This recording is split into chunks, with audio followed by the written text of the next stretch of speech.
All right. Economic development has gone live. I'm going to give folks just a minute or two to have the attendees ramp up. It always takes a couple of minutes. I see a couple of familiar names as we start and a few more joining us.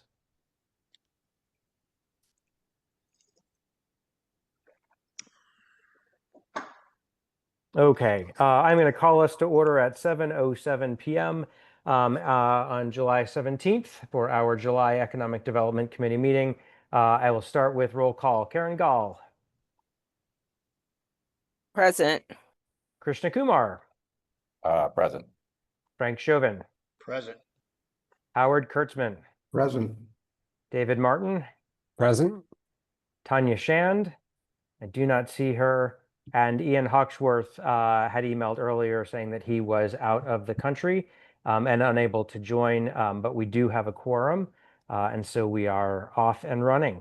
Welcome to our community members who have joined us. It looks like we've got about 16 folks with us today.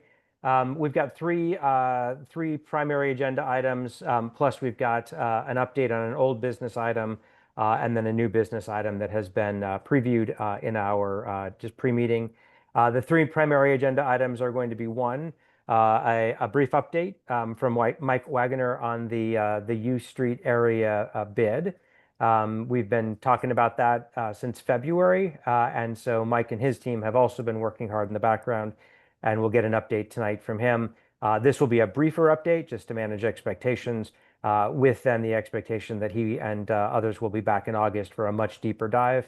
But we wanted to make sure that folks were, up to speed on where things were, and he could also hear any questions that we might be thinking about. The second item is a resolution that is drafted around 1617 U Street. There's been, again, a lot of discussion on that. Daniel Lyons from DemPed came and presented to us in May. We had plenty of time for community discussion and input at our June meeting, and then the goal tonight is to have a resolution that we can advance. This resolution is not focused on specific community needs, but rather focused on asking DemPed to engage in an open, transparent, and engaging process with the community to make sure that we've got room and a forum for feedback and input. And then the third item is, what is the third item? Howard. Yeah, I had an additional item about how to promote or not, or the role of the ANC in promoting individual businesses. Perfect. And I thought I had a different one, but Howard, that's going to be the third. That's great. Let me just start off with an old business item as an update. Frank was good enough to alert us and the community to a proposal from the council member's office, Councilmember Nadeau, for the addition of a thrown public restroom. The language in her newsletter suggested that it would be placed on the Duke Ellington Plaza. I emailed the council member's office the day after our last meeting to share the concerns that the committee and the community had shared. Her office got back immediately and clarified that that was an oversight and an error in their part to say the Duke Ellington Plaza. What they clarified is that they meant to say the general vicinity, and that they were open and receptive to working with the community on the placement of that portable restroom to the place that it would do the most good for the most members of the area. So just wanted to kind of share that that loop has been closed. We expect to hear a little bit more. The actual activation of the restroom, along with the others that exist today, is a bit dependent on council's final budget bill that they passed, what has been included. And I know that there has been some press around whether that program will continue to be funded or not. I had a chance to talk with Nicole Rivero from the council member's office at the commission meeting last week to talk about potential trade-offs between the Thrones and DPW staff. And she clarified that there was no trade-off, but they were still, fighting for funding. Krishna, comment, question? Yeah, two comments. I think maybe that third agenda item that you wanted to talk about was the comp plan. Oh yeah, comp plan. Thank you. Sorry. So we have four agenda items actually. And second, are we still inviting the Shaw Main Streets and U Street Main Streets to attend our meetings? Do you know if they're on the email? invite list, or do we have to do that separately? I don't see anyone from either of them, so I just wanted to check on that. Yeah, Alex was attending very, very regularly through, I think, May. Yeah. And I've noticed that he hasn't been here for the last few. So I will reach out to him directly. We are certainly not discouraging them, but I've also not singled them out specifically with an invitation. So I'll reach back out to Alex and ask. And then the U Street, Main Street, I did speak with Brianne Dornbush, who is the head of District Bridges, which is the overarching organization Right. that includes U Street, Main Street, as well as several other Main Street organizations. And when I did speak with her, which was at this point probably about 45 days ago, she did not have a dedicated individual to the U Street corridor. So again, she is part of the distribution list for the Economic Development Committee meeting, Dornbush, that is. And so I'll reach out to her to find out if there's an update there. And again, if there's somebody else who would like to attend on her behalf, or at least the Shaw or the U Street Main Street's behalf. That's a good point. We should have them here.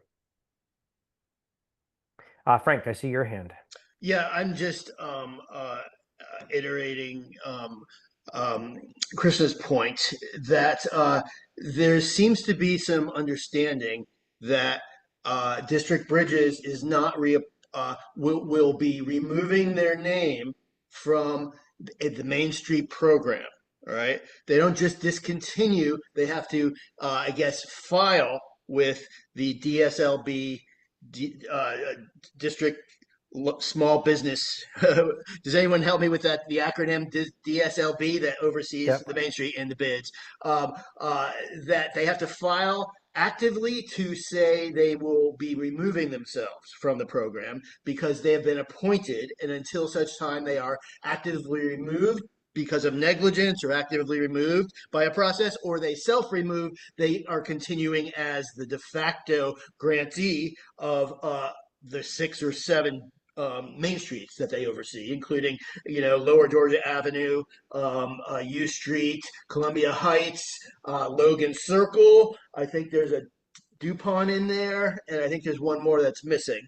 However, I've heard they aren't going to be reapplying, or they're going to take themselves out of the bid of the Main Street program, and so that questions, well, who is going to take over? And I think we're long past due for a discussion on what they do, don't do. I am a very vocal and demonstrative not supporter of their program. I find that the U Street Main Street has failed us for more than a decade. I don't find they brought any cohesion. I don't know what they've done. I just don't see any good work. I don't see any social benefits, social capital. I don't see any strong leadership in the corridor. I do not see much from this program, and there's lots of reasons.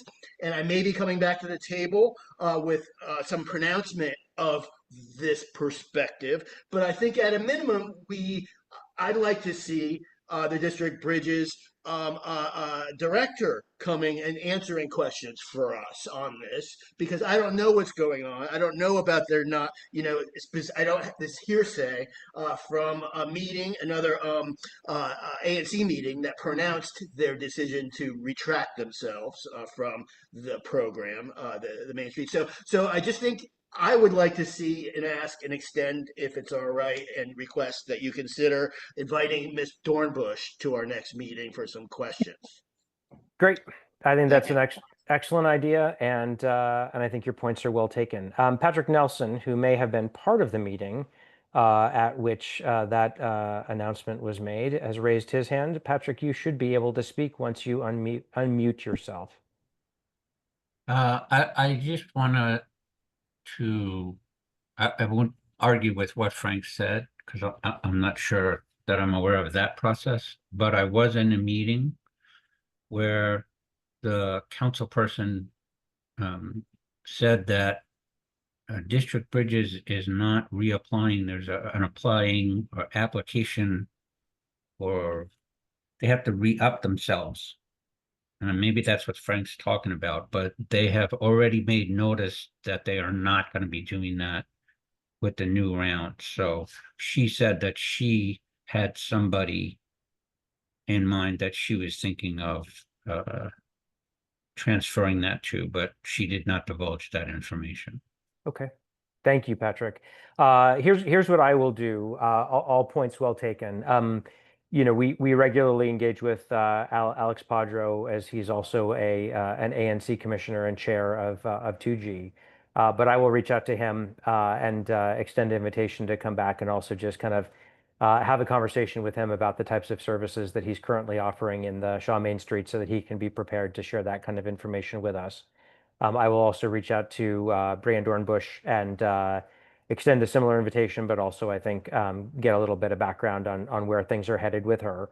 I also think that this discussion here is a good transition. Good transition into our next, give me one second, our next discussion, which is on the bid.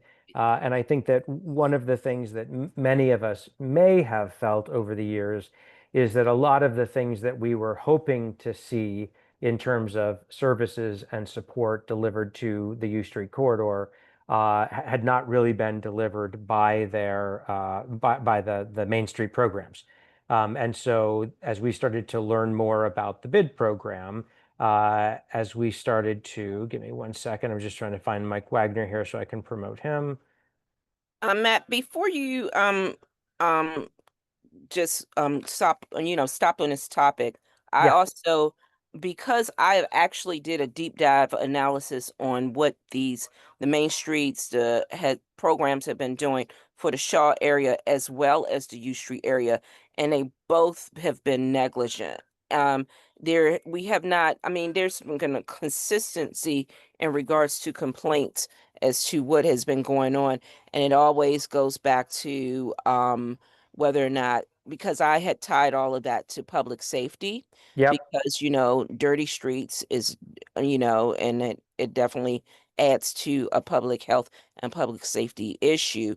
And I'm thinking, if we're going to rate what type of services that we've been receiving, both programs have not really been serving the residents the way that they should have been receiving. And I'm gonna keep it very brief in regards to my analysis, but I actually did an assessment that we surveyed the residents and businesses and workers and visitors in the area that would basically quantify exactly how those programs were doing.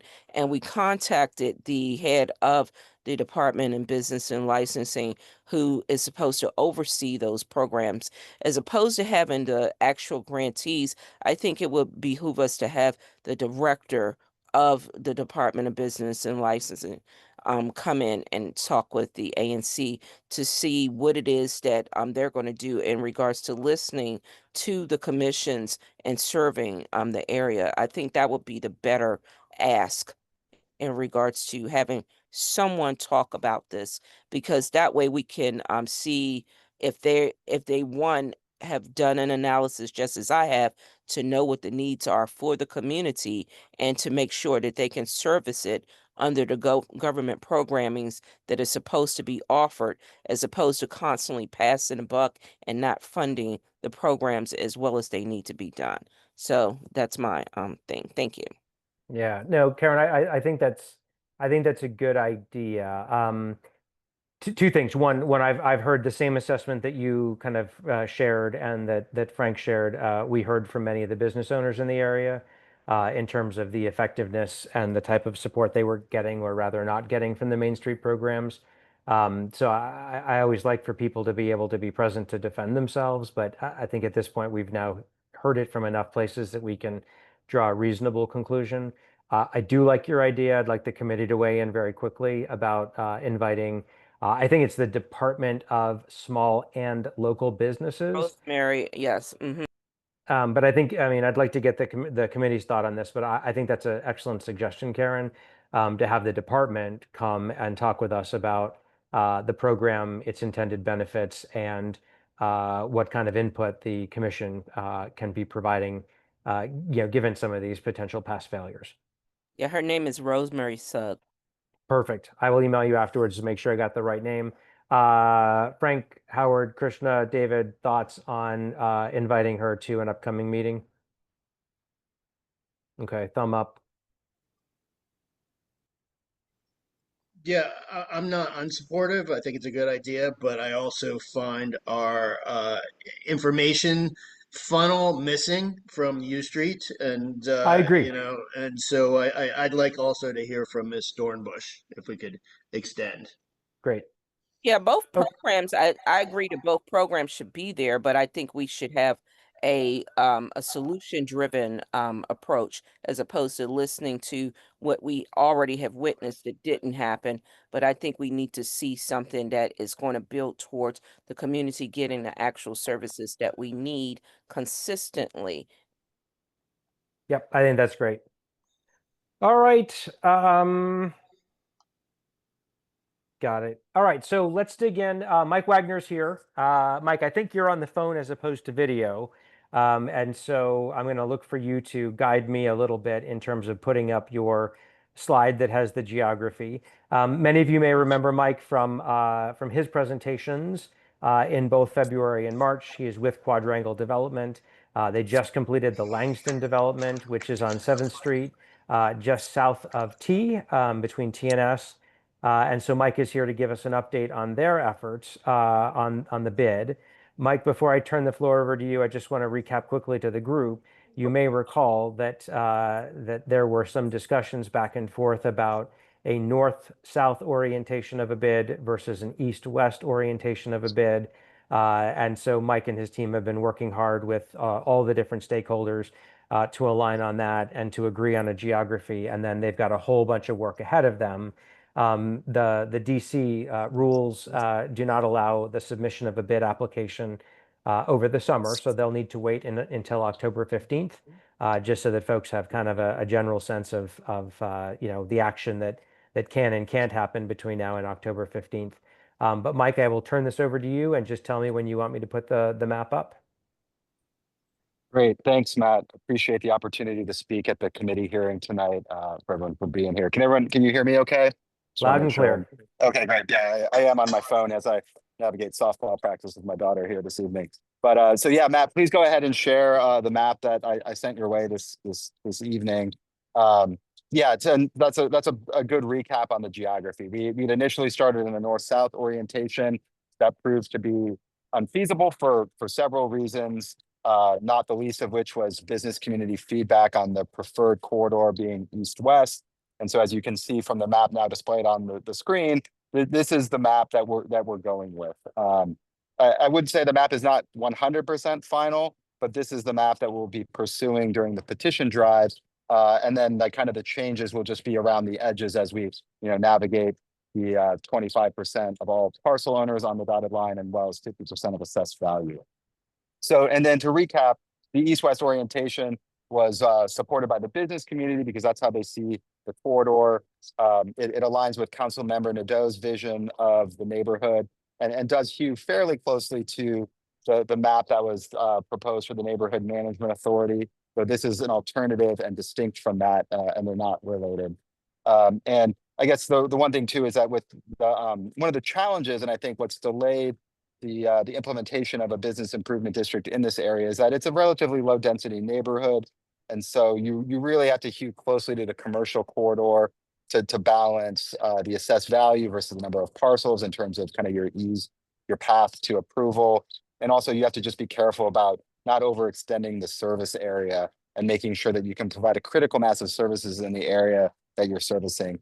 And I think one of the big differences from the effort, probably I think about 7 years ago and then 12 or 13 years ago that were not successful, is that we have seen a significant amount of development in the area covered by this map that's improved the ability to raise revenue in a concentrated area and really have the services. So this is the map that we're pursuing, and we do have the political support behind this. Councilmember Nadeau has graciously offered to sponsor the legislation when we're at that point, which will be a bit later this summer. And Councilmember Pinto understands the compromises that had to be made with the east-west map versus the north-south map and the feasibility. And I know my colleague Michael McCarthy, who's chairman of the downtown bid, is working with Councilmember Pinto on solutions that can help address some of the mid-city area around City Market, whether appending to the downtown bid or a new entity around the convention center. So we appreciate the support and help from both council member offices as we've gotten to this point. And we're pleased to be able to move forward with this map and kind of have this part behind us. I think it's certainly one of the trickier parts, and we're pleased with how it came out.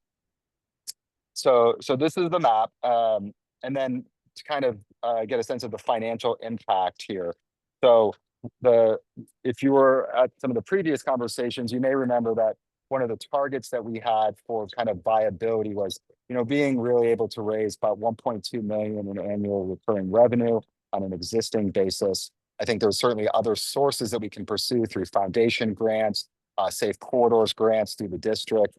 And so there's other ways, like the Howard University will be making a payment in lieu of bid taxes because they're exempt. So there are other ways to go at it, but you needed the kind of that 1.2. And I am pleased to report that our economic consultants have run the detailed analysis on this map, and we do end up at around 1.4 million, and that's with tax year 25 assessment, and that's before any additional development comes online.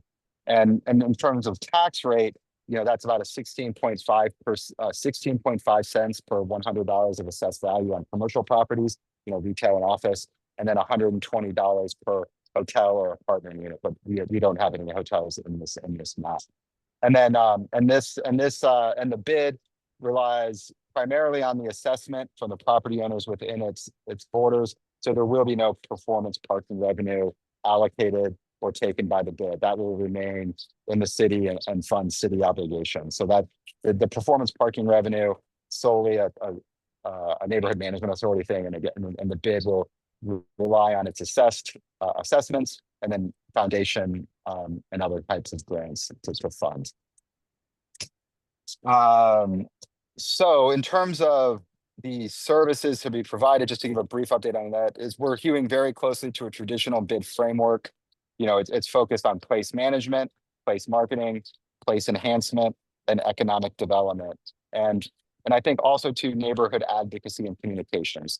So place management, that's really, you can think of that as the clean teams. That's, the folks who are out on the street, eyes on the street, managing the cleanliness. I know certainly there's a busy nightlife portal. I imagine Saturday mornings and Sunday mornings don't look so great. So it's a way to help with that. And here we do need to work with the Main Street organizations. I'm not really able to comment on kind of services rendered in the past, but I do know that there is some coverage in this corridor from those Main Street organizations, and it will be on us to, and we've already certainly had a number of conversations with Alex Padro, and we'll be reaching out to the District Bridges folks as well, now that we're moving more forward, to make sure that we're maximizing the dollars that are allocated to each organization and really stitching together very solid coverage of this boundary map, for things like the clean teams and kind of place management.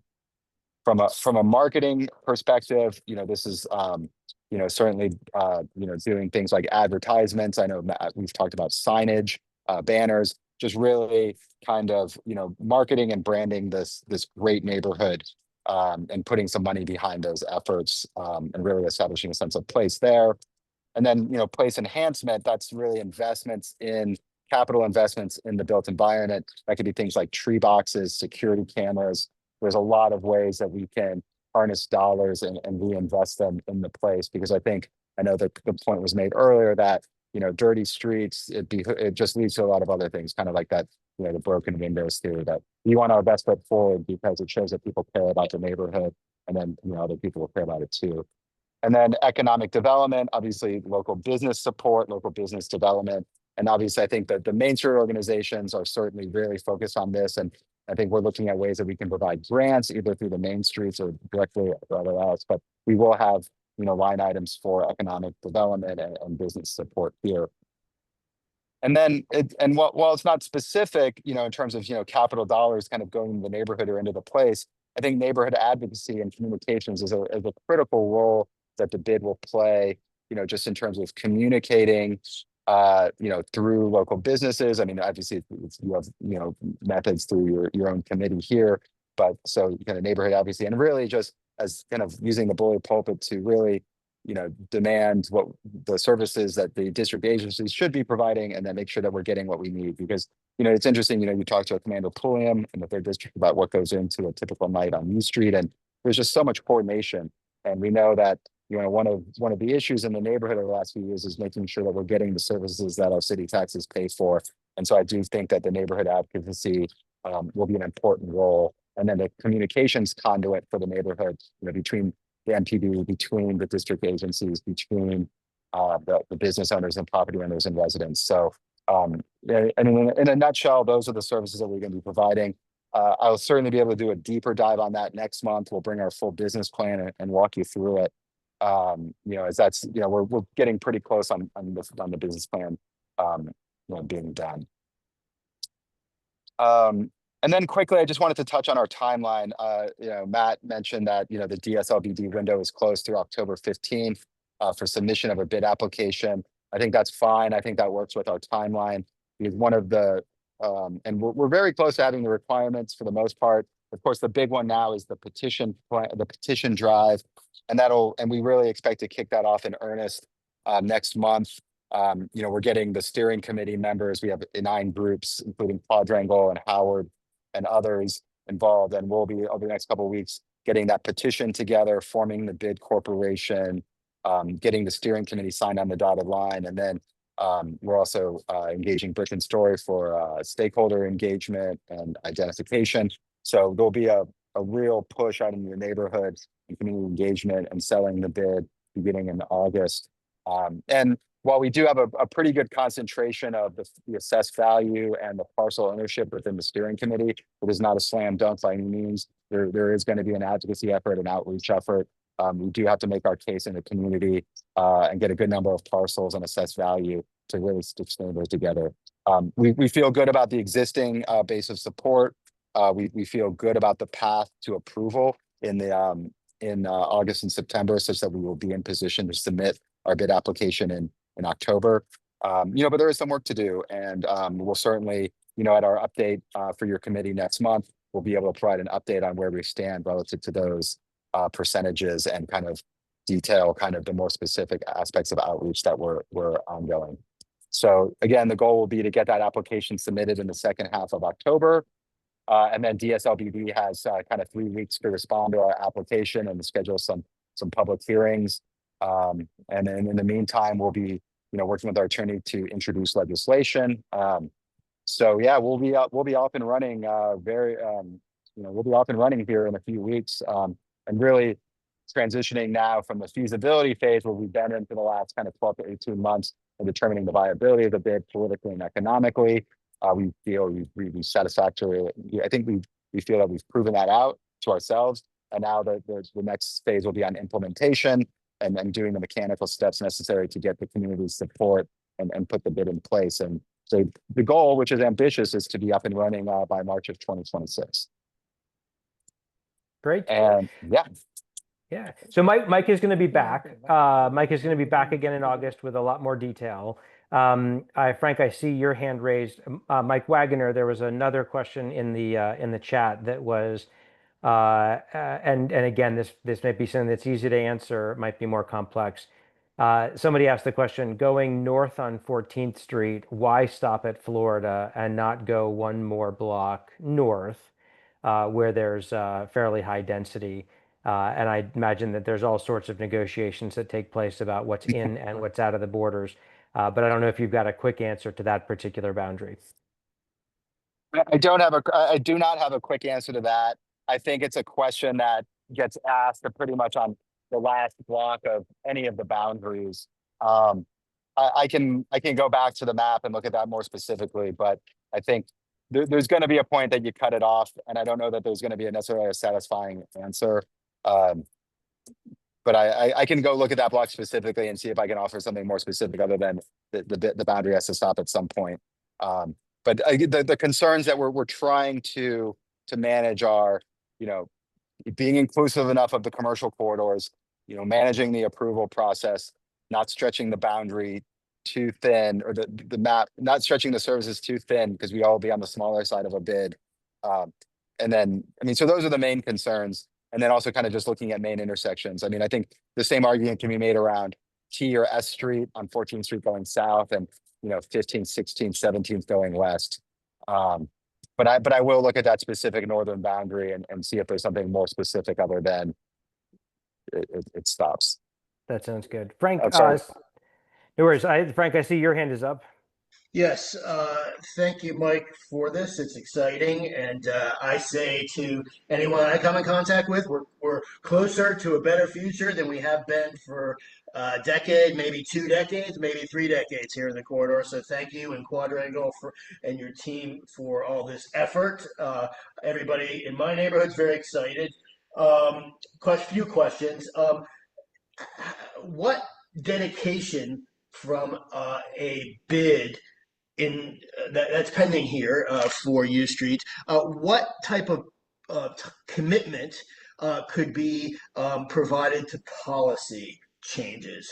It seems like every time we ask for something, there's a broken system. We need policy changes all over the board from lots of the administrative agencies, but particularly I'm talking about street vending here in the district. I'm talking about an RDO, a reimbursable detail officer program, and you're probably familiar with both of those, Mike. At least the RDO that is, paid back, reimbursed often through a bid. But both of these are broken in my neighborhood, and probably, I mean, throughout the district, I expect, though my reach is my neighborhood. What kind of policy can we expect and or hope that the bid can dedicate to getting policies changes so things work, and specifically the RDO program that's failing my neighborhood and the vendor law? My first question. Yeah, sure. I mean, I think advocating for policy change that can improve the neighborhood is a core function of the bid. We certainly can't lobby, but we can certainly, advocate for policies that we think are important. Now, I will say from a steering committee standpoint, the 9 folks or the 9 organizations that make up for it, we haven't had substantive conversations around things like vending or RDO. So I certainly couldn't speak on behalf of the bid effort right now for either of those policies. We certainly, at least on a personal level, I understand exactly where you're coming from on things like vending. I'm a little bit less familiar with RDO. But no, I absolutely think that's a function of the bid. And yeah, I mean, it's certainly something that we do at Quadrangle, working through AOBA. So no, it's certainly something that folks in our seats are familiar with and comfortable doing, and absolutely a function of the bid. Thank you for that. And one last quick question. This one's a little more nuanced, but very important to me and probably lots of people listening, because it sort of stakes at the matter of who this U Street is, who it's for, who uses it, who benefits from it. But it has to do with your mention of the NMA. I believe that the draft legislation that has had no hearing yet on the NMA states that a bid operation is exclusive, separate from an NMA. And if an NMA is in an area, they supersede and sort of extinguish a bid. Is that correct? And can you iterate the point you made about NMA monies and what you think that a prospect for co-working or not having an NMA is here in the corridor? So I would say that amongst the bid steering committee, there's not support for the NMA. Is we don't really understand the legislation or the purpose that it can serve, candidly. While it's been a while since I reviewed the draft legislation from the council member. There was a nesting function where a bid could be under an NMA, but we will be crafting our legislation such that if a NMA were successfully implemented, that the bid may go away. We need to work through the nuances of that within the legislation, but our standpoint is that we don't need to be, the property owners like the bid because we're putting money in and we control those monies. We don't want to do this additional taxation just for someone else to spend it. I'm certainly I'm not reading tea leaves here, but it doesn't seem like there's a large constituency for this NMA. So that's why we've been such advocates for the bid, because it's a process that has been successfully employed in the district. It's something that people understand. It's a pretty clear, it's got a pretty clear goals that it's trying to achieve, and it's self-funding. we don't need this performance parking or things like that. So the bid that we're proposing is a standalone entity unaffiliated with the NMA. And we'll be working with our attorneys with the legislation to make sure that there are mechanisms such that if that were to come into play at a future date, it can be resolved. But hopefully that gets to your main questions. And Mike, maybe just to clarify, you have been told by the council member's office that the bid application would receive her sponsorship and her support. We have been told on multiple occasions that the council member will sponsor our legislation when we're at the point that it's ready to be introduced. Yeah. So we feel very comfortable with the political support that we have from Councilmember Nadeau and are very appreciative of it. Yeah.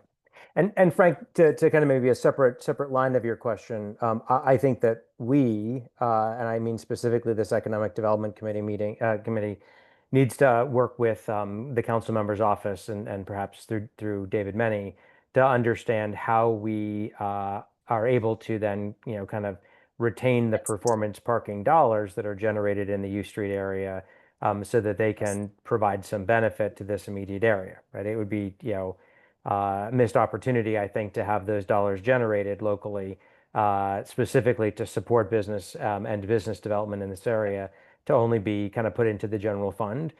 So I think we put that on our list of items that we follow up on with David in the coming weeks, and make sure that that's a point of conversation that we pursue. Krishna, your hand is up. Yeah, I just want to reiterate the timeline here because I think I might have just missed parts of it. So you're coming back to this committee in a month. The legislation, the petition will be due in October. And then okay, sorry. I'm just trying to lay out those steps for us again, just pretty simply. Yeah, and I can send a Word document over to Matt tomorrow that kind of spells it out a little bit. But the way I'm seeing it now is we'll be out in the community doing the petition drive in August and September. We hope to be able to wrap that up by October such that we can have our bid application submitted in mid-October when the window reopens, at which point then we would go through that 2 or 3 week review process from DSLBD. And I had a conversation with Lincoln Lashley today to make sure I understood exactly all those steps. And so I'm on his radar and they can do a quick preview of it. So we make sure we have everything. So we feel like, and the main thing that we need to get the bid application submitted is the petition plan. I mean, it's the critical community support. The other elements are pretty much there. And then we would move on to the public hearings and other things in the fall. And then concurrently, there's the legislative process that will run next to the kind of, I guess, the executives or the mayor office, the application to the mayor's office and DSLBD. And I'm still getting a little bit, I have a call with our attorney tomorrow to get a little more clarification on how those processes work in parallel. But, we'll be forming the big corporation here very shortly to launch the petition plan and, getting the legislation drafted over the summer as well. So, we fully intend to have our ducks in a row by year end such that we can be into OTR and have the assessments prepared for issuance and have our revenue and be operational in March of 26. But I have a more detailed Word document with a lot of these steps on them. And I'm happy to share that with Matt after the call or probably more tomorrow morning. So you guys can get in. And next month when I come back to your committee, I will have our full business plan. I'll have the financial model. We can really get into the weeds on where we are with the petition plan, where the revenue, how we're allocating that budget, the staffing that we're proposing. I can update. We'll have a little more outreach to the Main Street organizations and how we'll overlap with things like clean teams. So yeah, so again, it's a very exciting time and we're getting all these details put together. But we feel good about the path forward in the second half of this year and getting going next March. That's our goal. Great. I'm going to have Karen be the last question on this topic, and then we'll pivot to 16, 17. I know there's a lot of folks in the line waiting for that topic. Yeah, my questions, as you are formulating your the bid corp, I really want to know what your thinking is in regards to the composition of setting up places for residents and tenants and community members to be selected in the board positions on the bid, and whether or not you will have renters and small businesses, tenants, giving voting rights within the bid's decision, and you know, and exactly how are you dedicating the opportunity for the African American community to be represented in this bid process? Because I really I've heard what you said, but I really want to see what decisions are going to be really community oriented with a lot of the community input. So that's what I'm interested in knowing as you are formulating this entire process. No, absolutely. Did And put a it's a I great put a question. note in the chat. I don't think Matt saw it, but I really want to know it also who's affiliated with this. You know, it's not just yourself.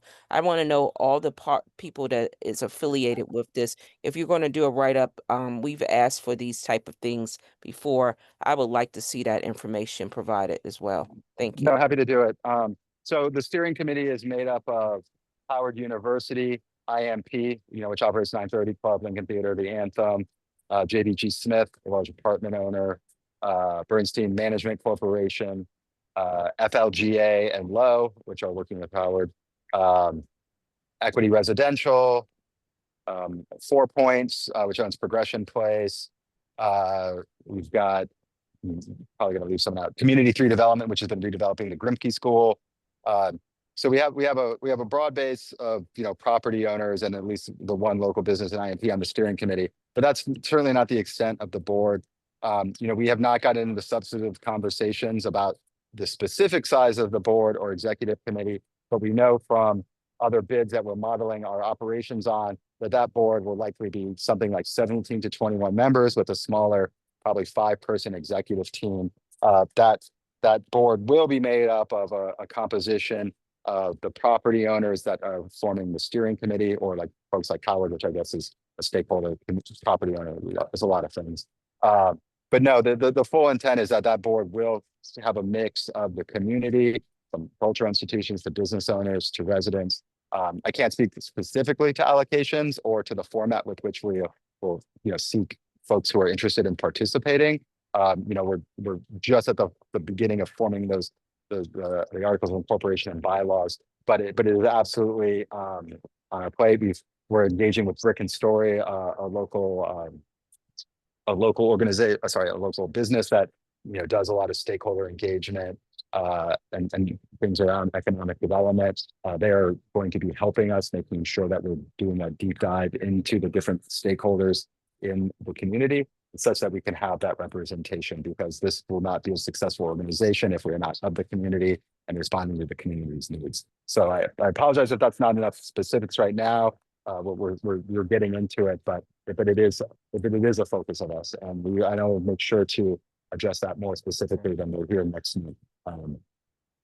Yeah, and Mike, to both of our points earlier, a lot more details coming in August, but this is a great heads up, and it's actually a lot of detail for us to start to chew on.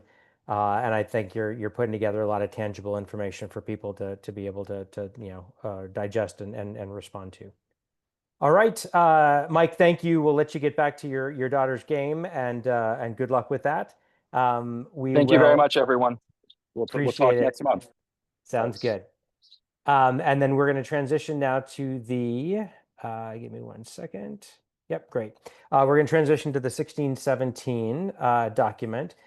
Before I put something up on the screen, I just want to share a little bit about the kind of the background and the choice here that we had tonight. The background you all know, right? 1617 has been on the docket for this committee for years. There are folks on this call who have invested dozens and dozens of hours in the zoning hearings, debates, et cetera. And where we're at right now, based on the information that we heard from Daniel Lyons in May, is that they are still awaiting a final decision from zoning on the rezoning of the parcel. They have withheld any kind of RFP release at the request of the ANC until that zoning is done. He did state that DemPed is working on the RFP. There were 2 resolutions submitted by the ANC, one in June of 24, one in December of 23, articulating specific community needs and wants. Among those community needs and wants was a request stated by the ANC twice for an engagement from DemPed on a direct open, transparent, and engaging process of community participation around the development of the RFP. A number of folks on this call who have been advocating for the public land and its uses to the benefit of the community hosted a very good meeting on Saturday. I attended. Frank also attended. Patrick Nelson, not a committee member, but obviously a fierce ally of this group, attended. And we had some, I think, very good discussions about priorities and just kind of bigger topic discussions around social housing and best ways to leverage that site. The choice that I felt we had as a committee tonight was either to draft a resolution that very clearly requested of DEMPED for a open, transparent, and engaging process for community engagement and input on the finalization of an RFP, or as Daniel Lyons had suggested in our last call, that we simply draft a resolution that says, here are the things that the community wants. And my sense, based on the feedback that we got at the last meeting in June, at the discussion that we had the other day on Saturday, is that our better course of action is to resolve to DEMPED that we would like them to come out and to do an engagement with this community as they work to finalize the RFP. The idea of using the Our RFP process is included in this draft, but you will see at the end, I have stated that if they are no longer using the Our RFP process, which is part of what we were told by Mr. Lyons in May, that they follow the principles of that process for engagement. And I close by saying that we have no desire to slow down their efforts. And so we would encourage them to get to work right away on this process. So I wanted just to share that as kind of the background. It was the choice that I felt I was facing, and I felt it was the choice that we as a committee were facing in terms of the direction that we wanted to go. I am perfectly comfortable, right, as a group, if we say, hey, look, we also want to include very specific things in a separate resolution that are priority to the community. But and I will say the prior commission included a lot of very specific points, which I think still stand today. And I see it as our priority of getting DEMPED to come out and engage us directly and put their resources into engagement. And I think that's where we will have the greatest opportunity to communicate the needs and to most effectively influence the RFP. So with that said, let me just pause for a moment, committee members, on that choice and whether you might have chosen a different path. And then based on that conversation, I'm happy to pull up the resolution to review it, to get committee and community input and amendments to the draft. And then we would take that forward for approval by the full commission at our August meeting, which is scheduled for the 7th of August. And then immediately transmit that to DEMPED for their consideration. Frank, your hand is up first, and then Krishna, yours is up next. Yes, thank you for putting this together. I think your described approach and enunciated in this draft resolution, I think is solid. I have no critique. I have nothing to add. I think that it's basically asking for fair resources from DEMPED, asking them to provide resources to get community feedback and not just depend on the ANC to get that feedback, which we peripherally got that feedback for 2.5 years. It wasn't totally separated. I mean, everything under the sun has been come up and discussed already, and so any process going forward is going to be a rehash, pretty much, of those past conversations. So I think what you're doing here is asking them to step up and lead some orchestration of community input and a process that's visible and fair. And my only issue is this: you're asking, we're asking again, and it's been a question that's been on the table for a couple of years. Will DEMPED, and if so, will DEMPED accept great weight by the commission to have a open and great weight process so that we can participate in the RFP process instead of being a second measure. Say, oh, regardless of everything that's gone on for 2.5 years, or the pending help for additional review by DEMPED and their resources, we are still doing behind the scenes everything for the RFP, and we're not going to say why we chose something or why we selected to not choose something. And it's that piece that I hope you've conveyed the best we can do here in this resolution. We want to know that, and we maybe want some reporting in writing that we will be part of that process. And if you think you've done that here, then good. But I'm not certain we really had the ask that we want, written confirmation that a reply to any RFP before it's created, and that the input has been surveyed and accepted or rejected based on these ideas and thoughts. So let's work those concepts into the final draft, Frank. Because to your point, I don't think that the ask is as specific as you just stated it. So I think there's room for improvement, for sure. And then the only other thing I will just layer on top of that is that I think there will need to be some advocacy done on the part of the ANC, on my part, to work with DEMPED to ensure that the great weight due the ANC is given. And I see that as a bit of an uphill battle, but I'm willing to do the work because I think it's important. I will say, to the point of not wanting to slow down their process, that both of these resolutions were essentially written, the prior ones, the last one being in June of 24, were written as I interpreted them, with a request for a parallel process, right? What they said was, please don't release an RFP until the zoning work is done. But the first thing that they said was engage the community in this, feedback on the development. And so I kind of look at it and say, gosh, it seems as if there may have been a missed opportunity by DEMPED to leverage, essentially the last 12 months to engage. And I also can appreciate that they may have felt distracted and focused at the same time 100% on the zoning conversations.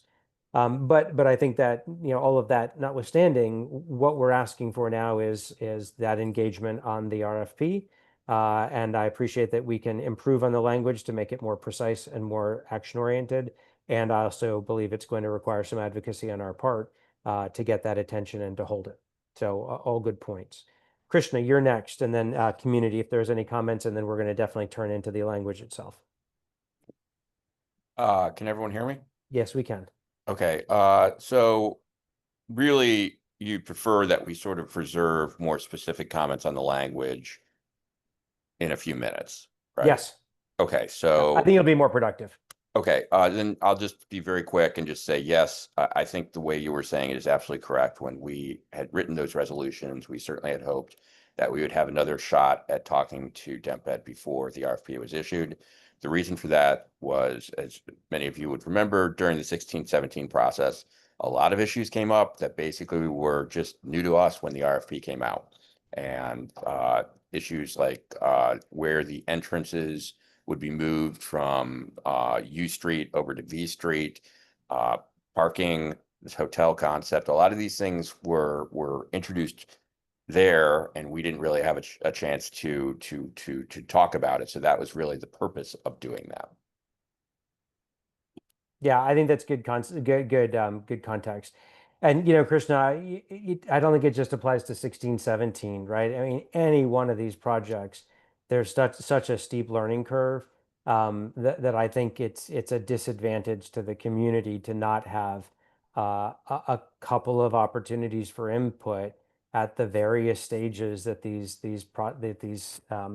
efforts invariably go through. And so it's unfair to say you get one shot at this because everyone's trying to learn. And you don't have very many 16-17s in your backyard because it just doesn't happen that often. Let's do this. I'm going to share the language. Let me know if you can see it okay. Okay. Some of this is just repeated from the prior resolutions with a couple of minor additions. The first three are essentially repeats from prior years, where we're essentially saying DEMPAD announced the potential surplus disposition. I added the word public land. So those of you on Saturday who didn't think I was listening. Public land owned by the district. The idea of the 2-acre site located in ANC1B, added that piece, but otherwise this parcels and home to MPD and FEMS engine company number 9 is a repeat from previous resolutions. The project has attracted significant interest is a copy from previous resolutions. So these are all kind of three from history. The pivot then happens here where we say that we previously passed, this is referencing the June resolution. So in June of 24, the ANC passed a resolution calling for a redevelopment process that is transparent and fronts voices of those impacted, including immediate neighbors, all residents of the U Street corridor, and residents of the surrounding areas, and strongly believed that DEMPAD should hold the release of the RFP until after the zoning map amendment determination was made. So this is one of the things that Daniel Lyon said very specifically, that they had given great weight and they were holding the RFP until the zoning map amendment work was changed. I added this as context because I've heard this from many of you. Many hours of public testimony were provided during the partial rezoning process, where members of the community were asked to withhold testimony on future development priorities and to focus solely on zoning issues. This is meant to acknowledge the fact that, yes, there were dozens and dozens, if not hundreds of hours of testimony, but that testimony was limited to zoning, and that there were not opportunities to testify on the development. There's no plan in front of us was something that I think was said and repeated several times. The second reference to prior, yeah. For that one, could you specify who asked the community to withhold testimony? It's kind of vague. Yeah, I mean, let me kind of pause here for a second. I'm going to stop sharing so I can see the screen, and maybe there are members of the audience that can share. For those of you who were testifying at the zoning hearings and shared that you were asked to limit your testimony only to zoning topics and not to kind of future plans or the redevelopment, who kind of what was either the office? I actually prefer to single out an office as opposed to an individual. What office asked you to limit your comments just to zoning? And you can put your hand up and I'll promote you to speaker.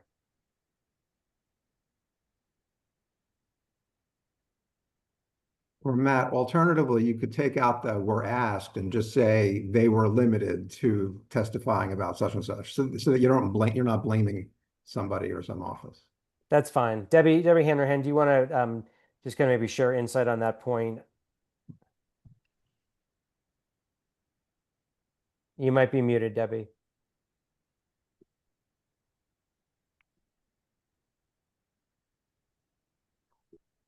Howard, give me your language again. You have always got good language. So you said where members of the community were limited? Their testimony was limited to zoning issues, not RFP issues. Okay. Okay, great. Okay, Debbie, I think we can hear you. Oh, okay. I was just remembering that it was the zoning commission chairman who asked that we restrict our testimony and that further on we would have opportunities to opine on the development. Got it. That sounds very Anthony Hood, very disciplined and staying in his lane. What did you say? But I think that's appropriate, right, Debbie? So again, part of what the community heard was use this time in the zoning testimony to focus on zoning issues, and there will be a time made available at a later date to talk about non-zoning, i.e. development and planning issues. Right. Okay, great. Thank you. I appreciate that. Janet, I see your hand up as well. I'm going to allow you to talk. That's it. I was just going to say that they also said there is no project. So that was the phrase that they used. So there's nothing to discuss about the project. It's only the zoning issue. Okay, good. And I think it was more than one commissioner also. Okay. That's helpful. And I think one of the reasons that I'm asking you all to comment on this is that it's helpful for our own record to hear that this was the experience of folks who were participating. So Janet, thank you. Greg Adams, Gregory, I've promoted you to speak as well. Yeah, I just wanted to add that one of the problems with the Office of Planning and with the Zoning Commission was that they both completely ignored the DC comp plan when it came to racial equity. And so I would like to see some language in this resolution that points to that and points to the fact that one thing that DMPEG could do and not doing what the Office of Planning and what the Zoning Commission did is to actually follow the comp plan when it comes to racial equity and looking at things through a racial equity lens. Okay, good. I borrowed some, Gregory, I borrowed some of the language that you had shared early in the week. But let's kind of come back as we go through the language and see where there's an opportunity to reference that particular topic. And Matt, I know that you said that you wanted to use some of the language that I was using for the 625 case. You said you wanted to bring that into it because you thought it was helpful. That goes in line with what Gregory just mentioned. Yep, I agree with that. Okay. Good. So let's do this. I'm going to go back to the document. Good question, Howard. Sorry, okay. So you see the edit here that we made there. The next line we talk about, again, referencing a previous ANC passed in December 2023, a resolution asking that prior to any public announcement on the disposition of the site, the following issues should be discussed and integrated into a request for proposal, while acknowledging, they said, that many details would be resolved by the actual proposals. And then they go on to list a couple of items, which were very kind of high level as bullets. Continuing public service agencies, which was the MPD and the MPD and fire, housing, library, retail, maintenance, setbacks, and community fit. And this really struck me that they were essentially the prior commission in December of 23 was saying, look, before you release an RFP, we should really discuss and make sure that the priorities are integrated into an RFP. And so I felt as if the commission was on the record twice with DMPED in two different resolutions saying that they wanted very specific engagement and also a specific opportunity to ensure that priorities had been reviewed and incorporated, or at least there was a discussion, which is where I think Frank was headed. So just Go one ahead. quick point there, Matt. The language here is just a little confusing to me Yep. because just as a technical matter, you're basically quoting the December 23 resolution, right? That is correct. Or you're really not quoting it, you're summarizing it. Is maybe we just need to make that a little bit more clear, because that kind of just that was a little confusing to me. And then the other just very minor point there, several areas stood as worthy of discussion prior to issue, including, I might even just strike out priorities raised by the community and just go directly to continuing public service agencies, housing, library, retail. Again, I'm just trying to make it move a little smoother. I'm not sure that was my only real concern about this paragraph, is it just was kind of jumbled together. Yeah, and it was a little bit of a jumbled whereas to begin with. Like one of the things, Krishna, that I thought about taking out was this while acknowledging that many details, blah blah blah. Like it's the kind of thing where it was a very lengthy whereas to begin with. and then to kind of reference it in the past Yeah, creates even more, I think, complexity. because I think, I mean, I mean, you might want to take out that while acknowledging, because we kind of dealt with that in the previous, in the previous paragraph. Again, I'm just trying to make this flow as a story. So when someone reads this, there's a story here, and it's difficult to do it in this format, but that's really one of the purposes of doing this. Let's do this. So I think this while acknowledging does clunk it up a little bit, but I do like the fact that they stated several areas stood out as worthy of a discussion prior to issuing an RFP. And again, I feel like the commission was really on the record saying, look, there are very specific items that we would like to be discussing with you, DEMPED, before you hit send on the RFP. Because once you hit send and you release the RFP publicly, there's no taking it back. So maybe we play around with this a little bit and clean it up. But I think the key points here are still that that prior to any public announcement, these issues are discussed, and that several areas stood out. We'll kind of clean this up a little bit, which would include, right, the continuing of the public service, housing, library, retail maintenance. And I can always go back and add a little bit more detail to those, which is, it was affordable housing, the addition of a library, mixed use retail that supported small and local businesses, ensuring that there was appropriate fiscal or financial support to do ongoing maintenance. And then to some extent, this setback piece has been addressed through zoning, but the design and community fit, I think, still bears a revisitation. So it looks like this is a kind of a clean up and clarify one.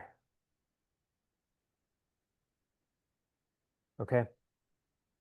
I put a I'm, couple of whereases for racial equity in the chat if you want to look at that. oh, you did. Great. Okay. Give me a second. I'm just going to put a placeholder here for it, Karen. Karen, I'm going to pull that up in just a second. I need to test this with this group. So we talk about the ANC's request for engagement, and now I'm saying that DEMPED, this is kind of a fairly clear statement. I just want to make sure that it's right. So DEMPED in the development of an RFP for the public land at 1617 U Street Northwest and 1620 V Street Northwest has not formally or publicly discussed the issues identified in the ANC's prior resolutions or outlined a redevelopment process that is transparent and fronts impacted voices as requested in another of the ANC's prior resolutions. Krishna and Howard, you guys can both say that that's clunky. I would agree with it. But in principle, is that true, right? The ANC said, hey, we've got specific issues we want to talk with you about before the RFP is released. We've pre-identified them and we want to invite a conversation. They also said that they wanted to have a transparent process that fronted the community voices. Is it fair to say that that has not yet happened? I think If I so, was yeah. if I was playing Daniel Lyon's job, I would say that's unfair for you to say because we haven't started the RFP yet. Okay, I think that's what DEMPED's response would be. So I'm just trying to think of a slightly better way to phrase what we're trying to get to here.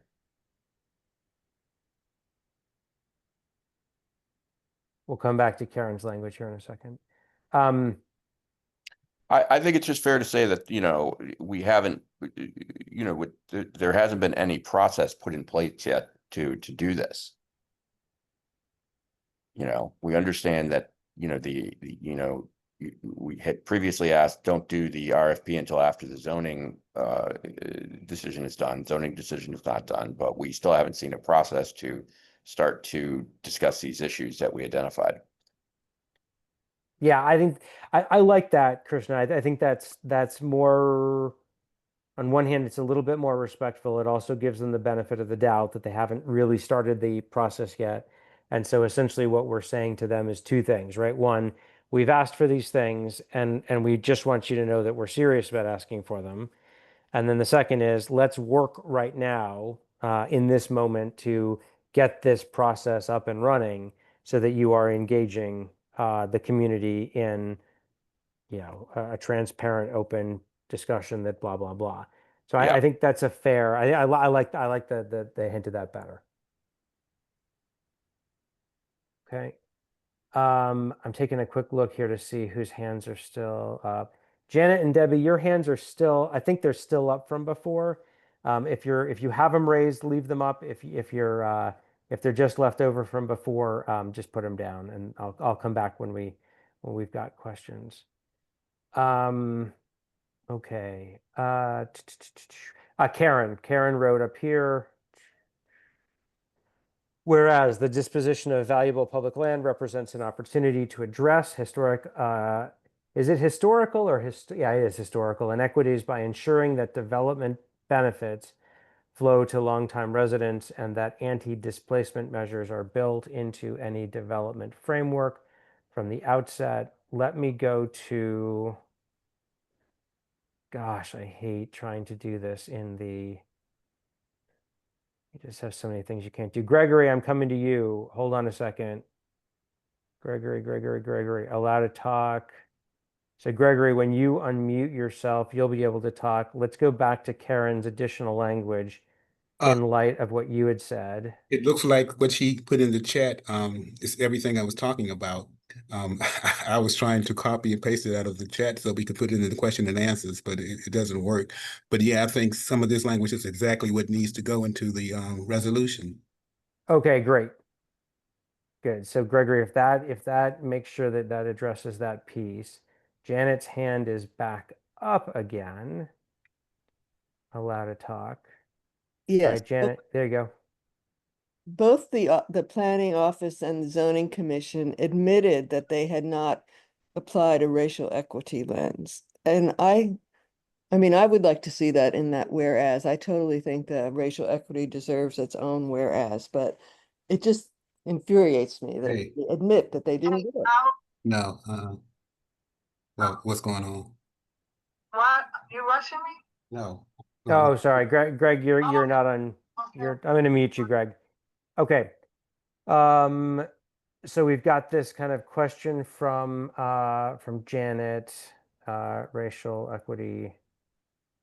Let's come back to that one as well. Okay. All right. Howard, I see your hand is up. Yeah, I guess my question really is for Karen.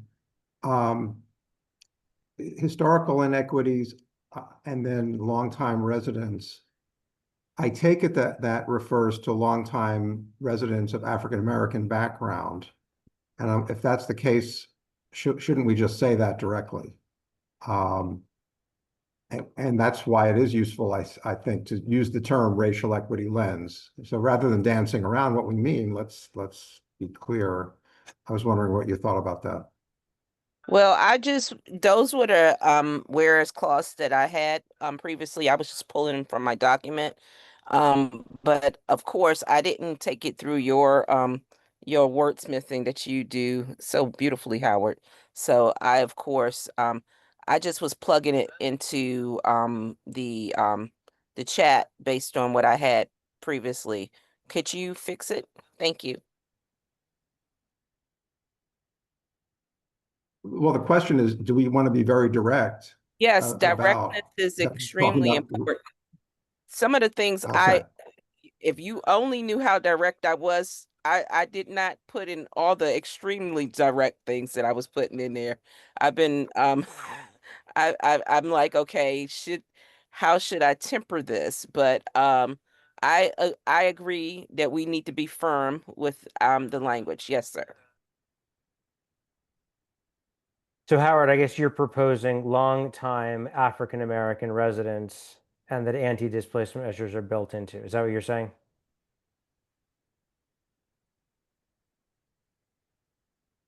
Well, and then what do we? I mean, it gets complicated. Because eventually long-time residents unfortunately pass away. So do we mean their family members? Do we mean other African American people who might move into the neighborhood? Gregory, I muted you, but you should still have the ability to speak. If we were to, so here's what I'm wrestling with, right? Check There the are chat. I just cleaned it up. I put it, made it more stronger, more direct in the chat if you want to, so you don't dance with it. If it's up to you guys, you can read it. Give me a second here.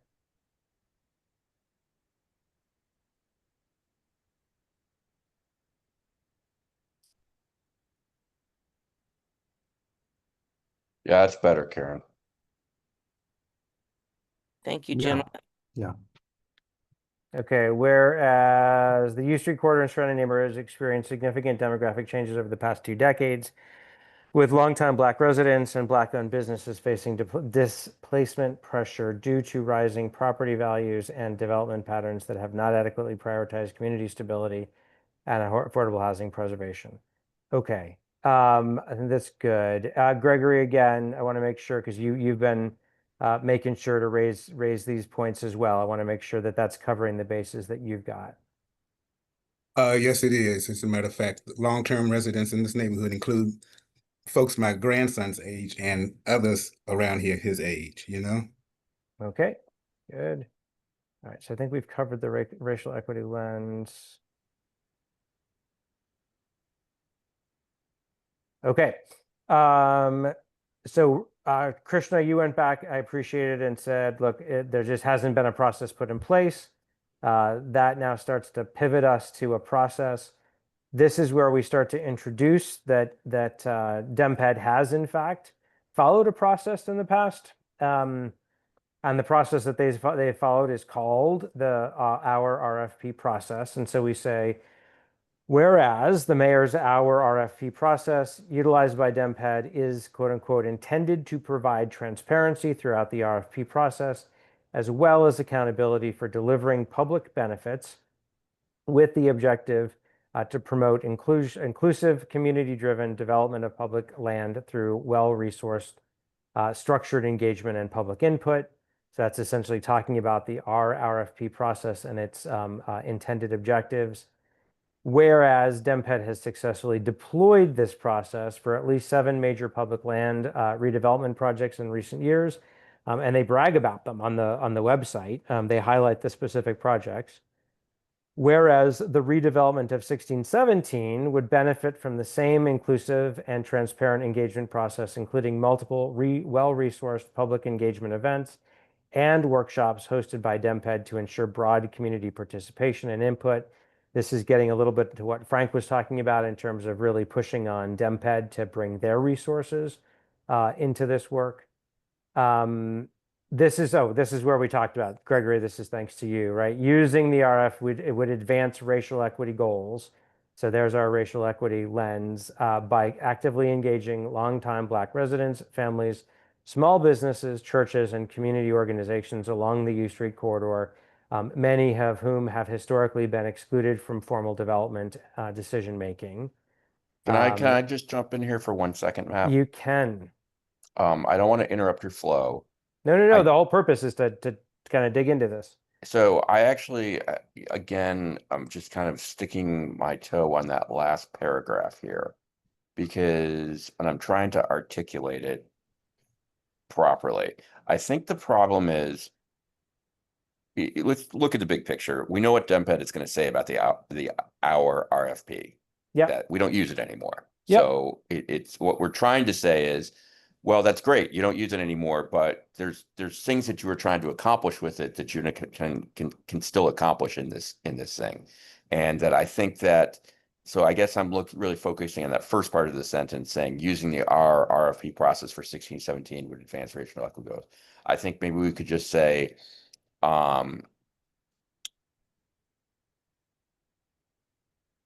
This is let's just borrow. that I had mentioned comes in play.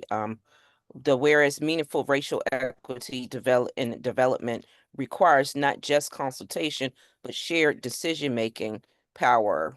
That section that I wrote, I think that that also helps to strengthen that particular segment. I don't know if you have you pulled anything from the chat, Yep. Matt? Yep, I pulled both of your things from the chat, but did you have a third? You might have missed half of the stuff that I put on chat in the chat. It's 1, 2, Give me 1 second. I'm 3, just going to scroll up. So 4, Karen, we picked 5. up 2 of your. It's 5 things. Okay, let's go back to those in just a second.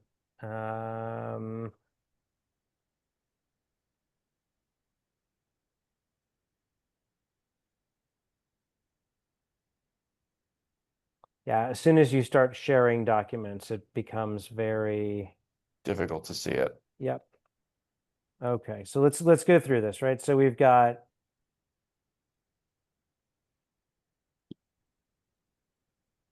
You were giving Gregory the leeway of making some choices, and I also want to allow him to weigh in on those 5 things that were placed in the chat.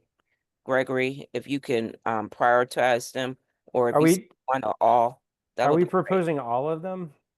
Personally, I was proposing all, but I mean, ask Gregory as well. Okay, give me a second. I can see how some of these can be condensed, Okay. but yeah, I think they all make valid points. Well, I'm all about brevity, but I'm also about making sure that we're firmly making a point as Yeah. well.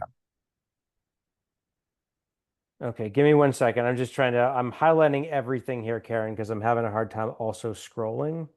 But bear with me here.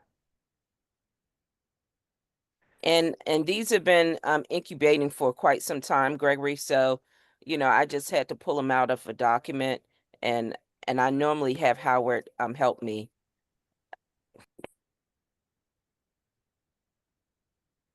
I Okay, know, Howard. I'm calling you all the time, as always. the U Street corridor, the disposition.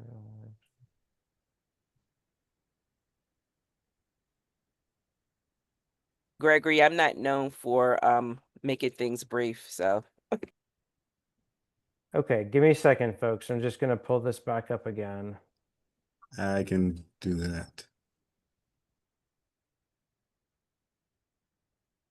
Okay, so let's do this.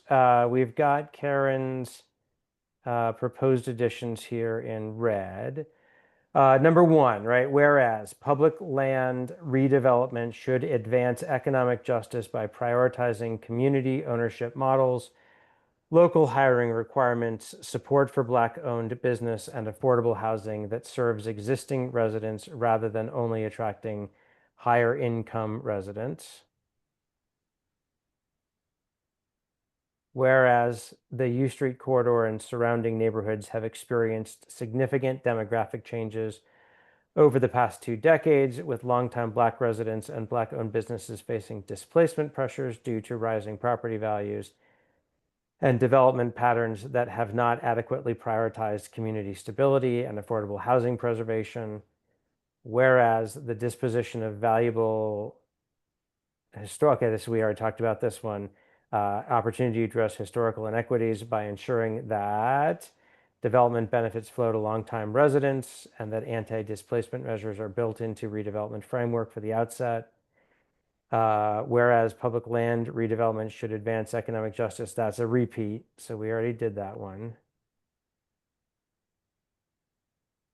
Whereas U Street and surrounding have experienced significant demographic changes, affordable housing, preservation. Okay, good. So we really only have 3 here, I think, when all is said and done.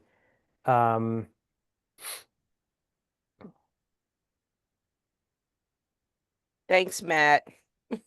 Yeah, I kind of Okay. feel we can even condense it down to 2 because the first one of Karen's edits here and the third one, I think are largely overlapping. I like the language on the third one better, but they're kind of, I think, trying to get to the same point. You know what, Krishna, let Gregory give his analysis as well. Yeah. Because I can't really I'm plugging it in, but my mind is, I was just plugging, but I want to see it from Gregory's angle as well too. Okay. I think the most important things is the fact that any land use and any redevelopment should um, involve the racial equity lens. And so I think we have that in the wording. The other main point I think to make is that it is to correct historical wrongs and to ensure that they don't continue. And I see that in the language as well. And I think if we have those 2 points, um, if they are emphasized, we'll have what we need. Okay. Great. Krishna, I'm with you, I think, in the sense that,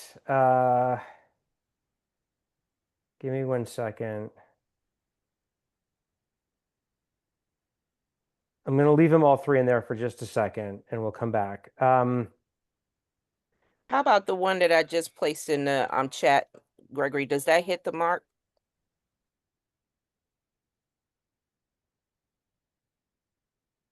Yes, it does.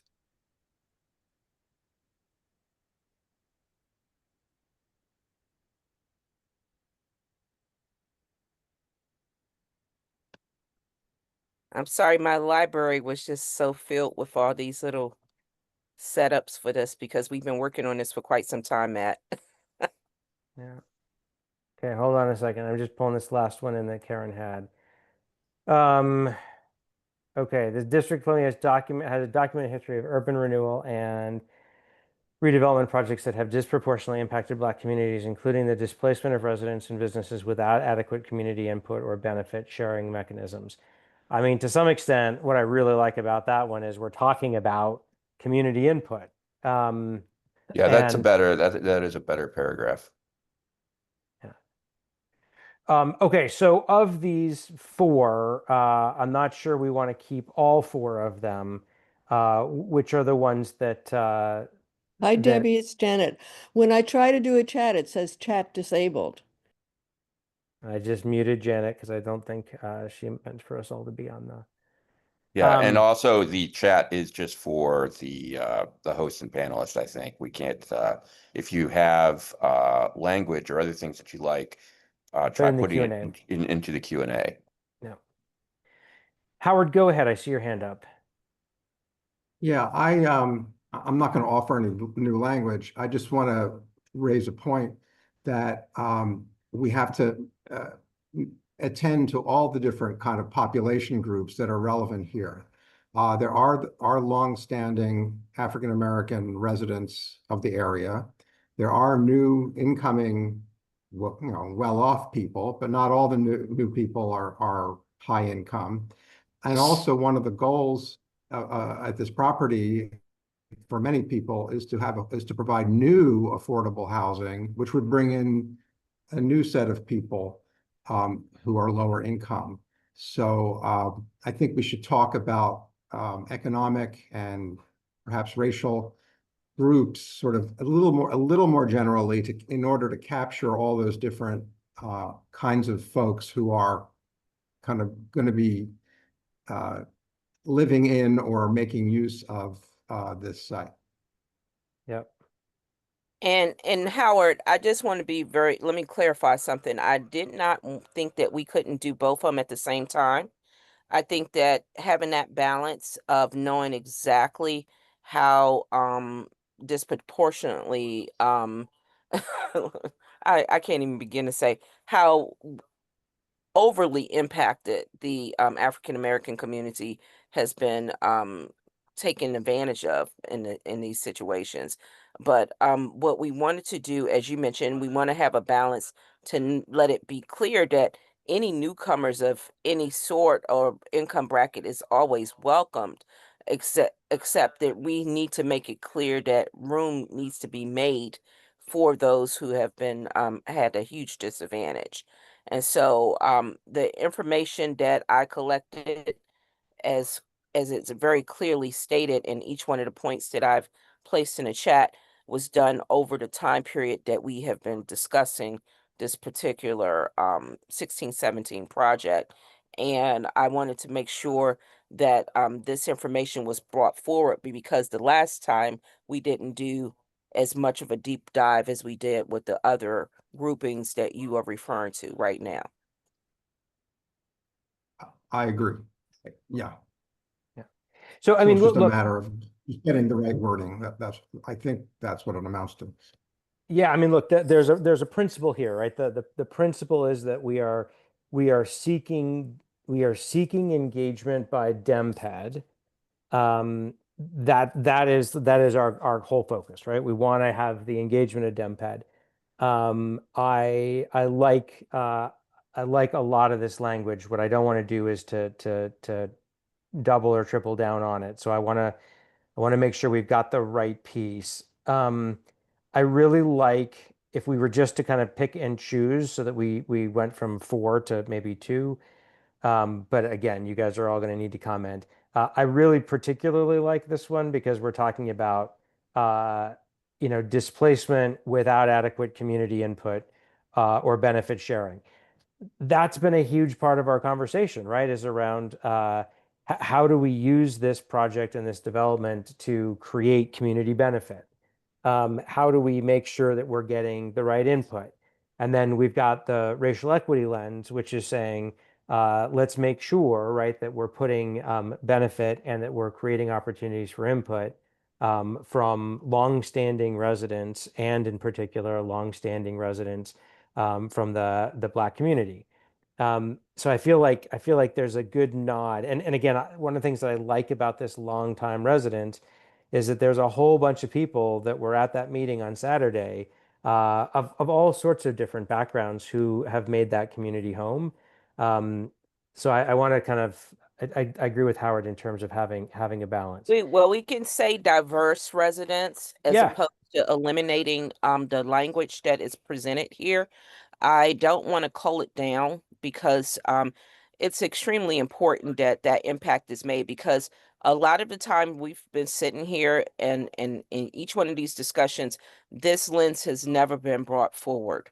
And that's the reason why, we've heard time and time all the hours and hours of conversation.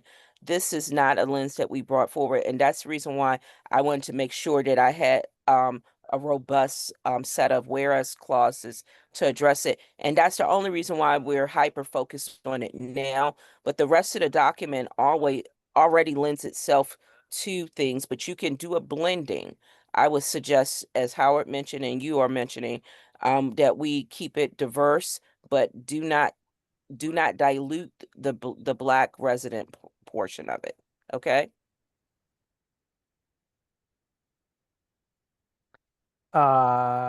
Let's try this here.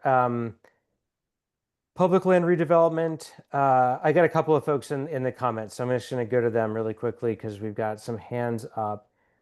Debbie, I think your hand is still up from before. Patrick, I'm going to promote you to talk. And Paul Cadario, you are right behind Patrick. Matt, excuse me, Matt. I have two quick comments. Yes, please. I'm choking on something I just ate. In the clause that says decades, I think it says 2 decades. 20 years, yes. Should I say 20? It's actually longer than that. It should be close to 4. 3 or 4 because it started in the 80s, and that's only taking you back to the early 2000s. And by that time, it was already rip roaring. This is true. It started in the 60s, but Yeah, I well, didn't pull it all the way back there. to make it palatable to most people, and go back that far, they'll probably go crazy. But I agree with you. I just said 2 is not enough. Oh, Definitely. I agree with that. I'm there, but you, as you mentioned, I didn't want it to get so offset. I figured that if we bring it forward a little bit, but I agree with you. It can go all the way back to the 80s. Yeah, I mean it for those of us who know the history, and Cam, you're one of them, it was destroyed in the 60s, but it took close to 35 years before anything started. And then it just went gung-ho crazy. And that was like in the late 70s, early 80s that started. My second point is to the clause that's talking about, and Sorry, Patrick, let me put it back up. yeah. It's hard to juggle when you got the screen sharing. Okay. Which one are you looking at here? Go to the one that is down below what you just added. That was the last thing you were talking about with the RFP piece. Oh, yep, got it. Um, This is where, so we talked about the right. So RFP. on this clause here that you have, whereas using transparency and open community input. You and I talked about this the other day. I think this is the space. Or maybe the next one, but I think it's probably this one where you should say, and you can wordsmith this if you want, but I think it needs to be a little bit strong in saying the 1B commission wishes to use its great weight to request that DEMPED use our RFP process for 1617 U Street, and then blah, blah, blah, the rest of that stuff.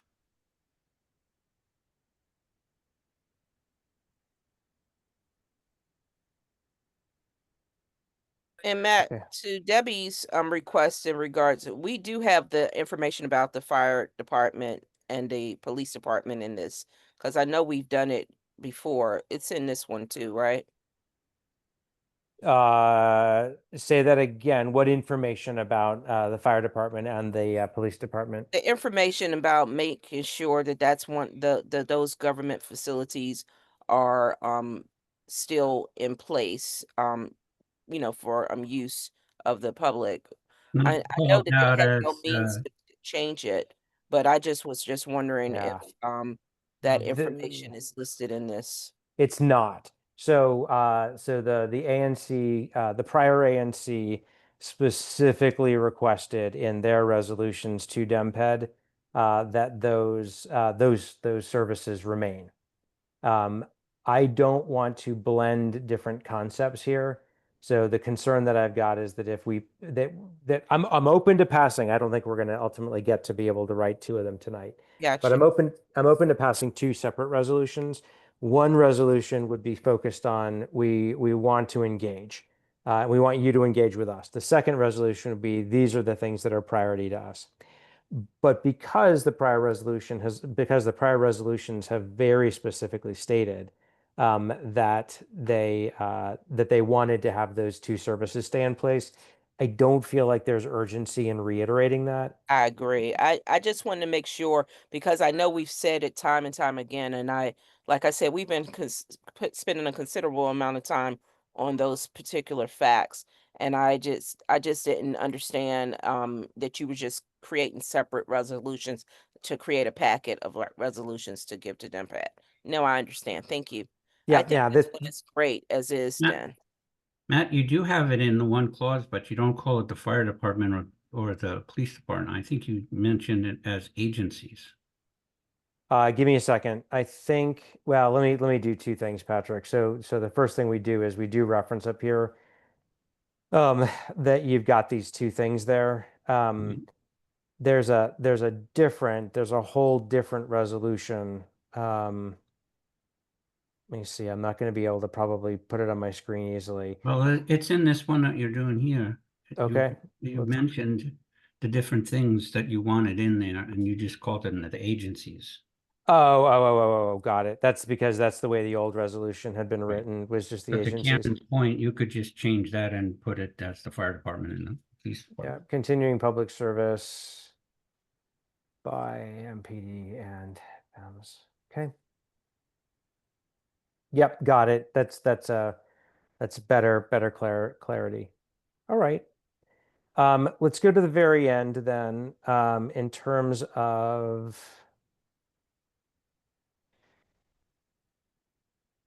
okay, so we made a couple of changes, right? Krishna, you had said, look, let's not hang our hat fully on the RFP process. Let's just talk about this transparent and open process. We kind of focus on the racial equity lens again, and say this is kind of, we think that this would help this open process. Yeah, I mean, Pat, can I just jump in there for a second? Because I mean, I just please. have a question for Patrick directly. I mean, so Patrick, I mean, you're kind of going against what I was saying, and you're saying that we should use that language that you suggested to ANC1B request we use our RFP. I mean, what's your thinking behind that? I'm just trying to understand why you want to go strong there. Well, that's because, Krishna, you remember when we were doing the whole Grimke site, Mm-hmm. that was a real benefit to us to be able to have those meetings, and that was the auspices, at least from my understanding of how they started that process, because the ANC1B took it upon itself to push that. And I know you were there. We had all those meetings where we met with every single developer and asked for that. And I think that for this site, with all of the moving parts to it and the concerns that are being voiced by the community, having our RFP process used will attain the goal of community input to its max. And for DEMPED to say that they don't want to do that, I think that's your option to push them to do it. And when Matt and I were in the meeting the other day, I said to him that I thought it was important for it be stated in the resolution clearly that the ANC wants you to do this. That's why I used the language of using its great weight to request it. If the committee doesn't want to use it and thinks that it's not important or it's not going to be a benefit, that's fine. I'm not 100% wed to it, but I think it's going to give the community a much better input than if we just use the process that we've used for other parcels that the city has done, like the Whole Foods project, where there was a whole lot of angst that happened in that, and the community really got rolled over. Yeah, well, I think, Patrick, I mean, I'm gonna defer to your knowledge here because you bring your own great weight when you say these things. And again, my only concern is they're just gonna say we don't do the RFP anymore, and our response should be, well, you could do something that's functionally the same thing. Well, yeah, and emphasize that. And that's why I say, that they're from my position, they're wimping out on that. They don't want to have to deal with it. So if the resolution says that ANC1B wants to put its great weight behind using that process, then they have to respond to that. They can either say, like you said, we're not going to do it, but if you don't say it and you don't forcefully say it, then they can get around not doing it without even addressing it. And we want, based on down here, and we want that to be used, whether they use it or not. Let's do this really quickly. And Paul Cadario, I see your hand. We're going to get to you before we get to Howard. Sorry. What if we do this? Because I think the line we're trying to walk, Krishna, you nailed it, right? Is we're worried that DemPed comes back and says, "Oh, well, we just don't do that anymore." What Patrick, you're saying is, look, we should ask them to follow something that is a kind of it's out there. It's still published as one of their core processes. Here's how I tried to reconcile that, and I'm just going to kind of highlight it, and then we'll go to Paul, and then we'll come back to this. But I tried to reconcile that by essentially saying that if the RFP process is no longer in use by DemPad, the principles of that process be incorporated into a community engagement process, including a minimum of 2 public in-person meetings held within ANC1B. And we can change this, by the way, a minimum of 3, a minimum of 5, held within ANC1B using proven planning techniques for consulting with stakeholders and involving them in the physical design or planning of the development RFP. And so essentially, I think what I was trying to do was to cover our bases, where if, Paul, if you unmute, you'll be able to talk here in just a second. that if we say, look, we're going to focus on our RFP because it's a known quantity, and yet if they come back to us and say, well, we don't do that anymore, then we say, then you need to offer something that follows the principles of our RFP, to be able to create this, open and transparent feedback process. So let's chew on that for a second. Paul, you've been waiting and patient, so go ahead. Thank you, Chair. I live in 2B, just south of the proposed development area. I have been to all 40 hours of the Zoning Commission's hearings on this. I think it's important in its resolution tonight that your ANC be as close to the facts as you can. And I want to focus on the hint about density and setback. Density and setback were the focus of the Zoning Commission's discussion, and indeed of many of the public concerns that were raised. And the building envelope and the setbacks on U Street, on V Street, represented a consensus and frankly, concessions by the Zoning Commission to important concerns that the neighbors, both adjacent to the site and more broadly, had raised. Yep. So you might want to look at something that was a little closer to what happened, particularly if that's the opening statement. I'd also point out that there have been allegations that the police department, the fire department are going to move. They're allegations generally offered by the people who don't like any sort of development anywhere, anytime, for any reason.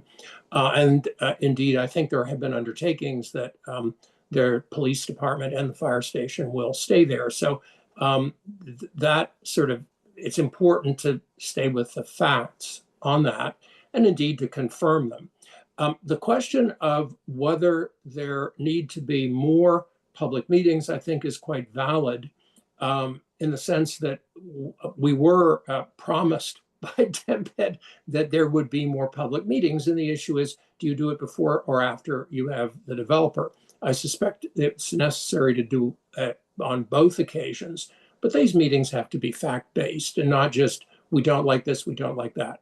The building envelope is there, the density is there, the proportion of affordable housing has already been determined in order to get the envelope and the setback to where they are, and using inclusive zoning and the other features of the DC code. So I would encourage the ANC to make sure that there's nothing in there that DEMPED will use to say, well, they're not really very well informed.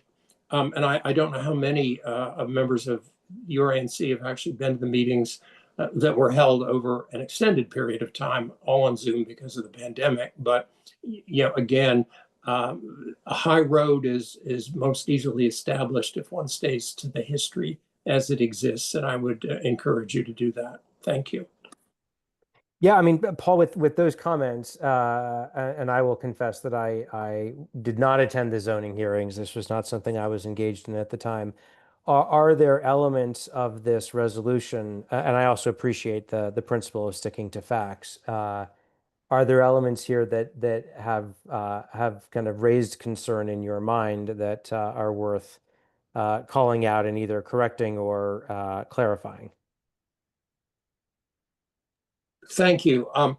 In addition to the fact that there were hearings and we did discuss height, density, setbacks, and the proportion of affordable housing as defined under the current rules. Yeah. The racial equity lens was highly debated. And in fact, there was, I believe, a report from the office in DEMPED or wherever it is in the district government about the racial equity impact.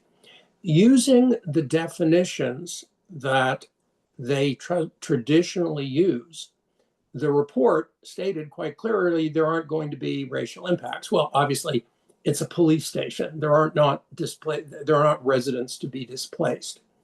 You can then, I think, and they did, look at the question of, well, what's gone on not only over the last 20 years, but over the last 40. And in fact, over the last 40 years, there has been significant displacement as the original community, the African-American community, has aged. They have moved. Their children have sold their houses, and people have moved in because it is a very desirable neighborhood.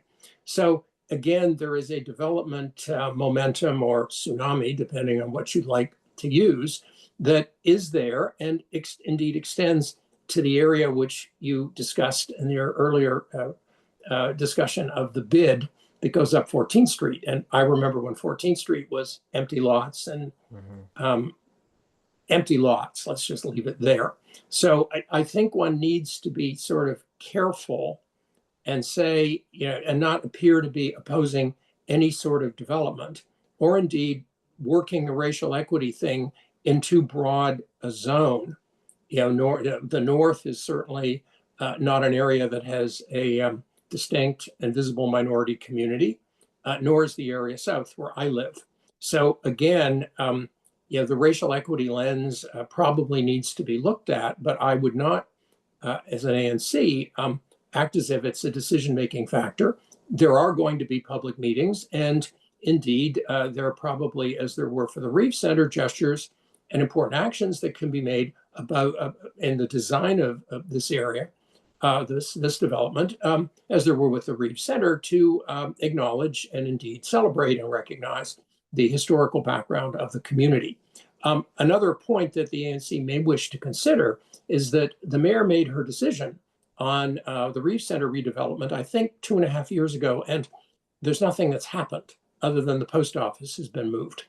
And it looks tacky and ugly when you pass. And so I don't think this is going to be quickly decided, but as a longtime resident of the district, I've lived here since 1975 and of this neighborhood since 1977. So I don't yield anybody on history. I think one of the issues, if I were the ANC, I'd be worried about is, why do these developments take so long to put into effect? And indeed, if we want delivery of new housing, then I would think that the ANC's interest is in saying, and we'd like a quick decision, please, Madam Mayor, from DEMPED and whoever else has to look at it, and not be tied up in some opaque process as seems to be blocking the Reeve Center finishing the RFP and starting on the construction of the Reeve Center. Thank you. Yep, great. No, Paul, thank you for all of that. Howard, you'd had your hand raised earlier, so let's go back to you, and then I want to kind of bring us in for a landing.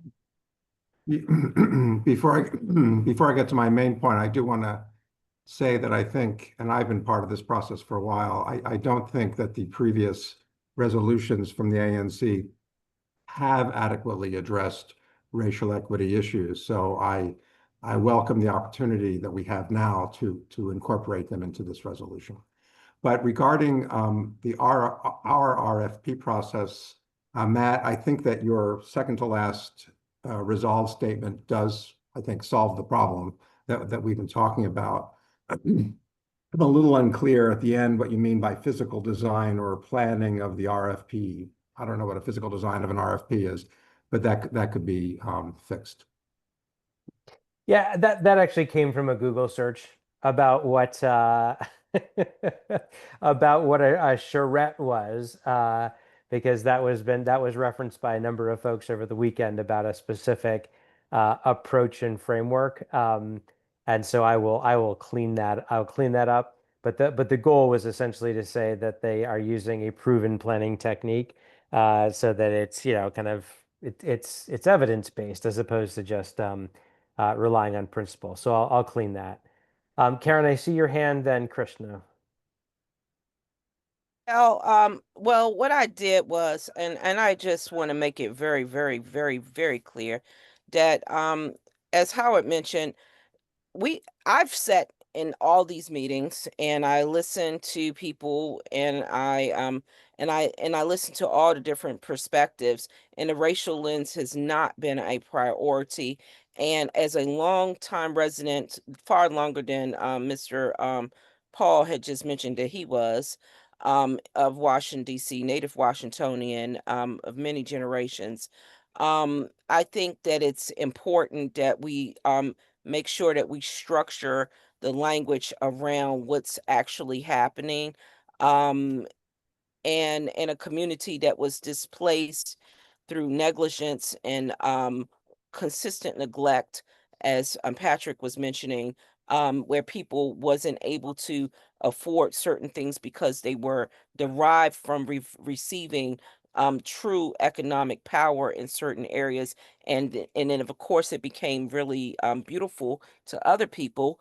But however, I think that the clauses that I just placed into the chat would also help to eliminate the need to forget about those displacement measures that have taken place. I and I think it's a little bit more stronger. And I appreciate Paul bringing this forward. That we do really need to have a very strong credible language that is placed into this resolution that is fact based. And I really appreciate him bringing that forward. So I gave you two more clauses that should be added. Thank you very much. Okay. Are we looking at putting two more in addition to the ones that we already have up above? Yes, just because Paul made those very strong points about facts, and I think it's really important that we clearly state the facts. And so that's the reason why I think those are I mean, and I invite the committee to take a look at it and see what their thoughts are as well. Thank you.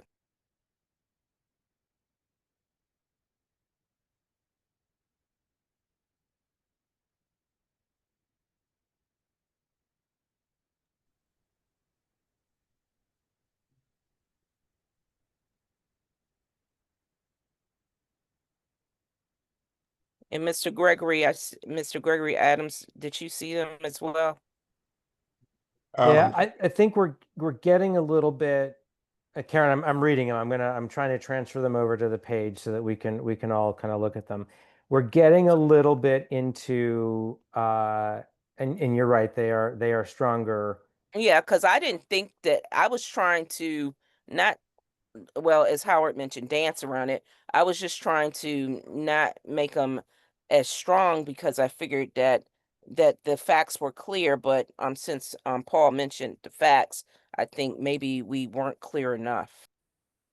Well, let's see here, because I think part of where at least the one that the one I just looked at. Let me do this, Karen. It's gonna take me 2 seconds to do a process of pulling these over. Yeah, because there has been, I didn't know that, well, I guess I wasn't thinking along the line of the power imbalances that were that were should have been clear, but Okay. you know, So I let's wanted to make the language I didn't want to make I wanted to make the language a little different, yeah. but I certainly everything is open to suggestions. Yeah. So I don't feel comfortable with this first one. And I'll tell you why in just a second. So whereas any RFP process must include binding commitments to, and just goes through the following, the issue, I don't have any issue with this. I have an issue where we're starting to blend the idea of requiring certain things be included in the RFP. So I'm okay if through the engagement process, we reach this outcome. But I worry that we start to blend the idea of, hey, we want you to engage us around elements of the RFP, but hey, we're going to tell you these three things we want to have in the RFP when it gets released. So I think just from an alignment of ideas, Karen, I would put this in whatever goes into the we want a library, we want housing that's affordable, and we want Exactly. this right here. I understand. We actually I don't know when we did the Reef Center, we actually did those benefits. We had a list of benefits. So I would see that more on a benefit list. I was Okay. just trying to again, this was a very long document that I have. I'm just pulling things out, but I want to as Paul was talking, I was like, you know what, maybe we do need to have a stronger language so it's clear about the history. Okay. So then, okay, so where true community engagement requires acknowledging and addressing power imbalances, where well-resourced newcomers or outside interests may have greater capacity to participate in public processes, than longtime residents who face structural barriers to civic participation. That to me feels very much like what I lifted from Gregory's proposal. It takes it in a slightly different way, Okay. which is right here. Whereas I'm going to delete, Krishna, your language just to keep this simple for a second. Whereas using the RFP process would advance racial equity goals by actively engaging longtime Black residents, families, and small businesses, many of whom have historically been excluded from formal development decision making. So I think you're both getting at the same thing, which is there are voices that have been excluded, and in both cases, black voices that have been excluded from these planning discussions, and that we're advocating for a process that is open, transparent, and engaging to make sure that all voices, particularly those that may have been underrepresented in the past, are present. So Karen. I'd like the power imbalances is important to state. And I would ask Gregory for his insight on this because as Paul was speaking, the realism and the reality of things has to be discussed. And these are the facts. So I really want to make sure that we are mentioning the facts as Paul mentioned. Thank you, Paul, for that insight. I just want to add that I think that it's very important that that DMPAD understands the history of the imbalance in this city. It is true that I went to high school with people who sold their parents' homes, and no one put a gun to their head to do that. I also lived in this neighborhood where my neighbors were not homeowners, they were renters. Most of my neighbors were Black. And because they were renters and real estate changed, they could no longer live in this neighborhood. This was a neighborhood where nannies used to live.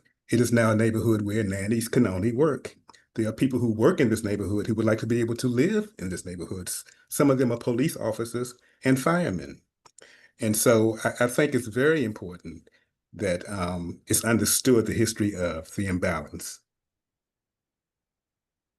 Okay. Correct. Quite correct, Paul. I mean, excuse me, quite correct, Gregory. And I state that as a person who is an actual homeowner, and as you mentioned, it's a struggle to maintain your properties, no matter how many you have, and as you see the ebbs and flows of the home ownership has dissipated. We've lost over 40% of our African American residents in this area in the past 10 years, so I definitely, it's an incredible loss, and it's very disheartening, especially Okay. as you mentioned, by choice or by force. So here's the two. Here's the two, right? We're going to use one or the other. This is what Gregory had proposed. This is what Karen just proposed.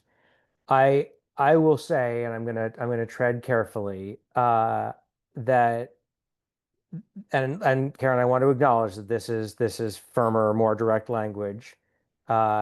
This framing to me always felt like, or felt more to me like it was very collaborative, where what Gregory was saying is we've got to advance racial equity goals through engagement. And we want to engage specifically longtime Black residents, family and small businesses, et cetera. And it acknowledges the historical or the exclusion from these types of discussions. The language that you propose is a little bit more confrontational, right? So it's saying, hey, you have to acknowledge that there are these power imbalances, and it is two camps, right? There is the well-resourced newcomers from outside that we don't want, and then we've got, and then I guess we don't really actually talk about the historic Black population in the community. But I just this one to me felt like it was It's it was getting at. Okay, I would like to, I mean, I hear what you're saying. Where's the confrontation so that I can be clear on it? Yeah. To me, it was basically it. This one said, here's who we should include. And this is that same group that has been historically excluded.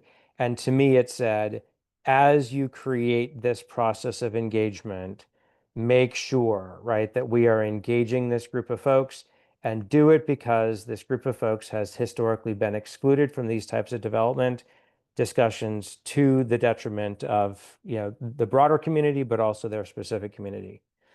This language to me felt like it was saying, there's a power imbalance, which I appreciate, where well-resourced newcomers or outside interests may have a greater capacity to participate in public processes. Um, and maybe what you're trying to say is phase structure. Basically, I think the thing that we'd have to say is that we want a process that engages everybody because there's an acknowledgement that there are some people that can engage more readily than others. Okay, so why don't we add that, leave the leave the power imbalance, because I want to know what you consider confrontational within that language. And maybe there could be some wordsmithing that could allow that alleviation of confrontation that you see. I'm not seeing it. Gregory, could you help me? Because I need some assistance on Okay, that. we're going to delete Gregory's language then.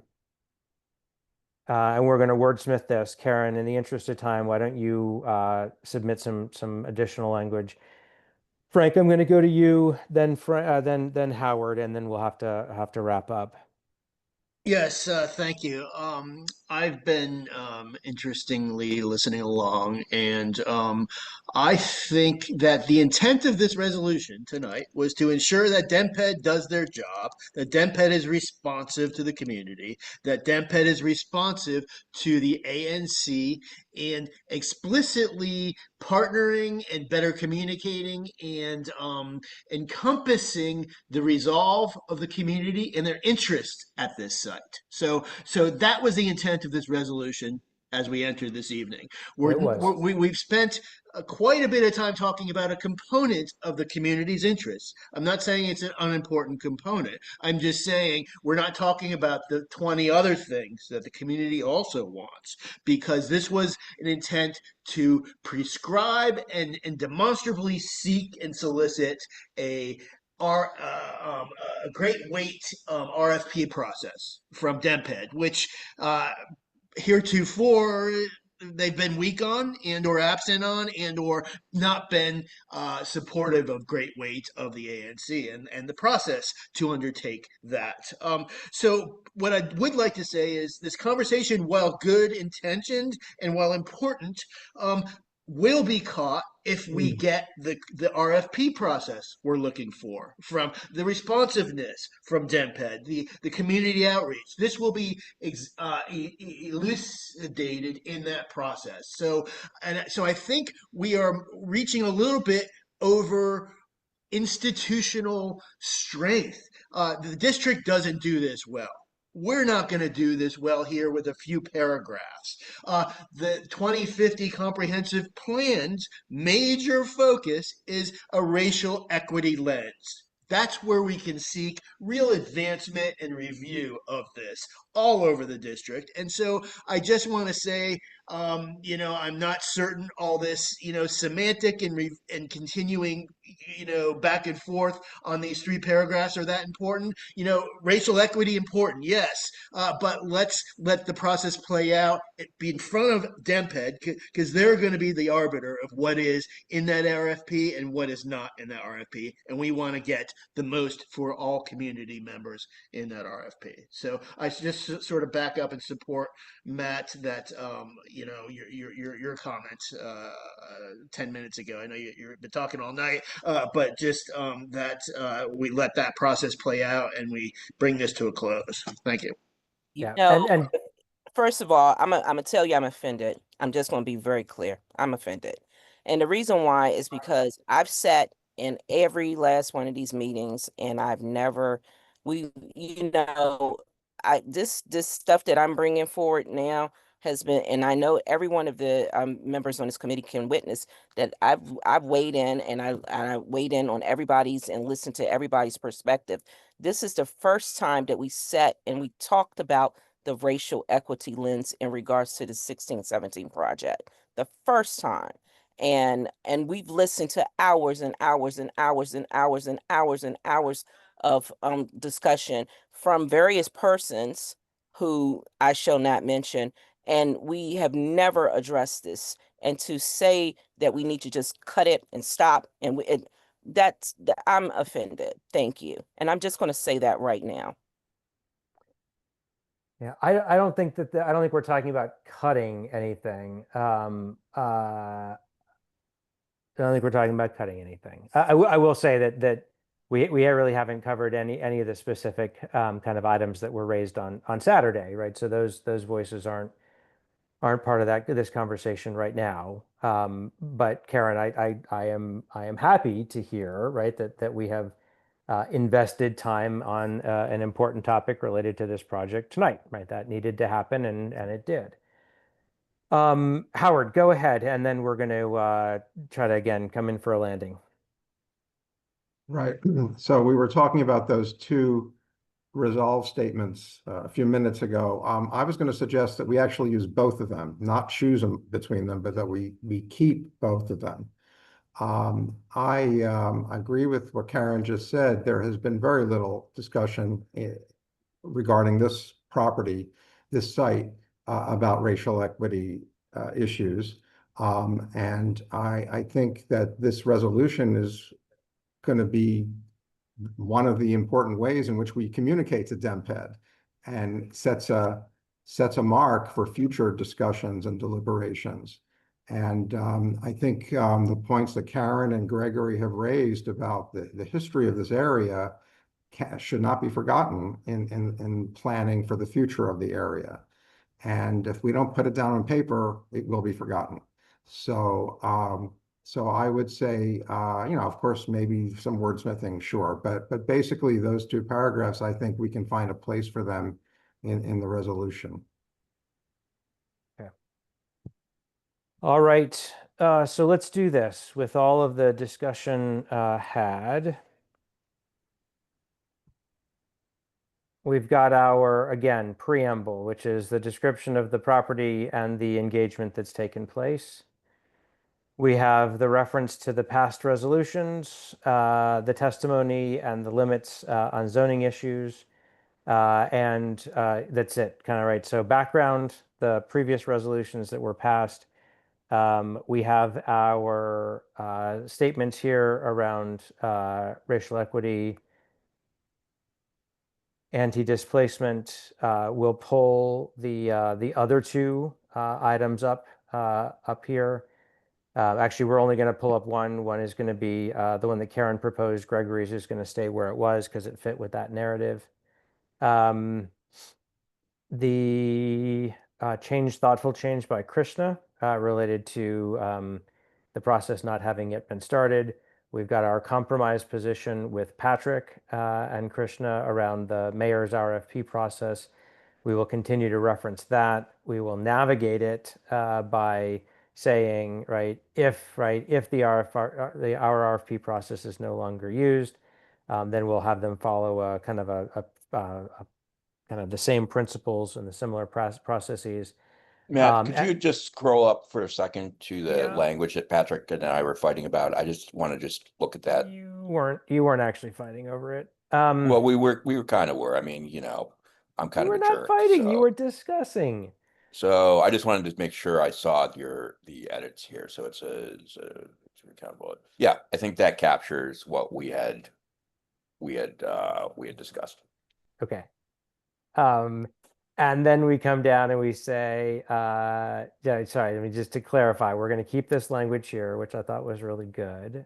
And it also pivots, right, to the additional benefits of our RFP. And then finally clarifying that we don't have any interest in slowing down the RFP development, and that we will work with them as quickly as possible to get this done. This piece is going to go because it is part of the actual RFP. It is not, it's not part of this proposal.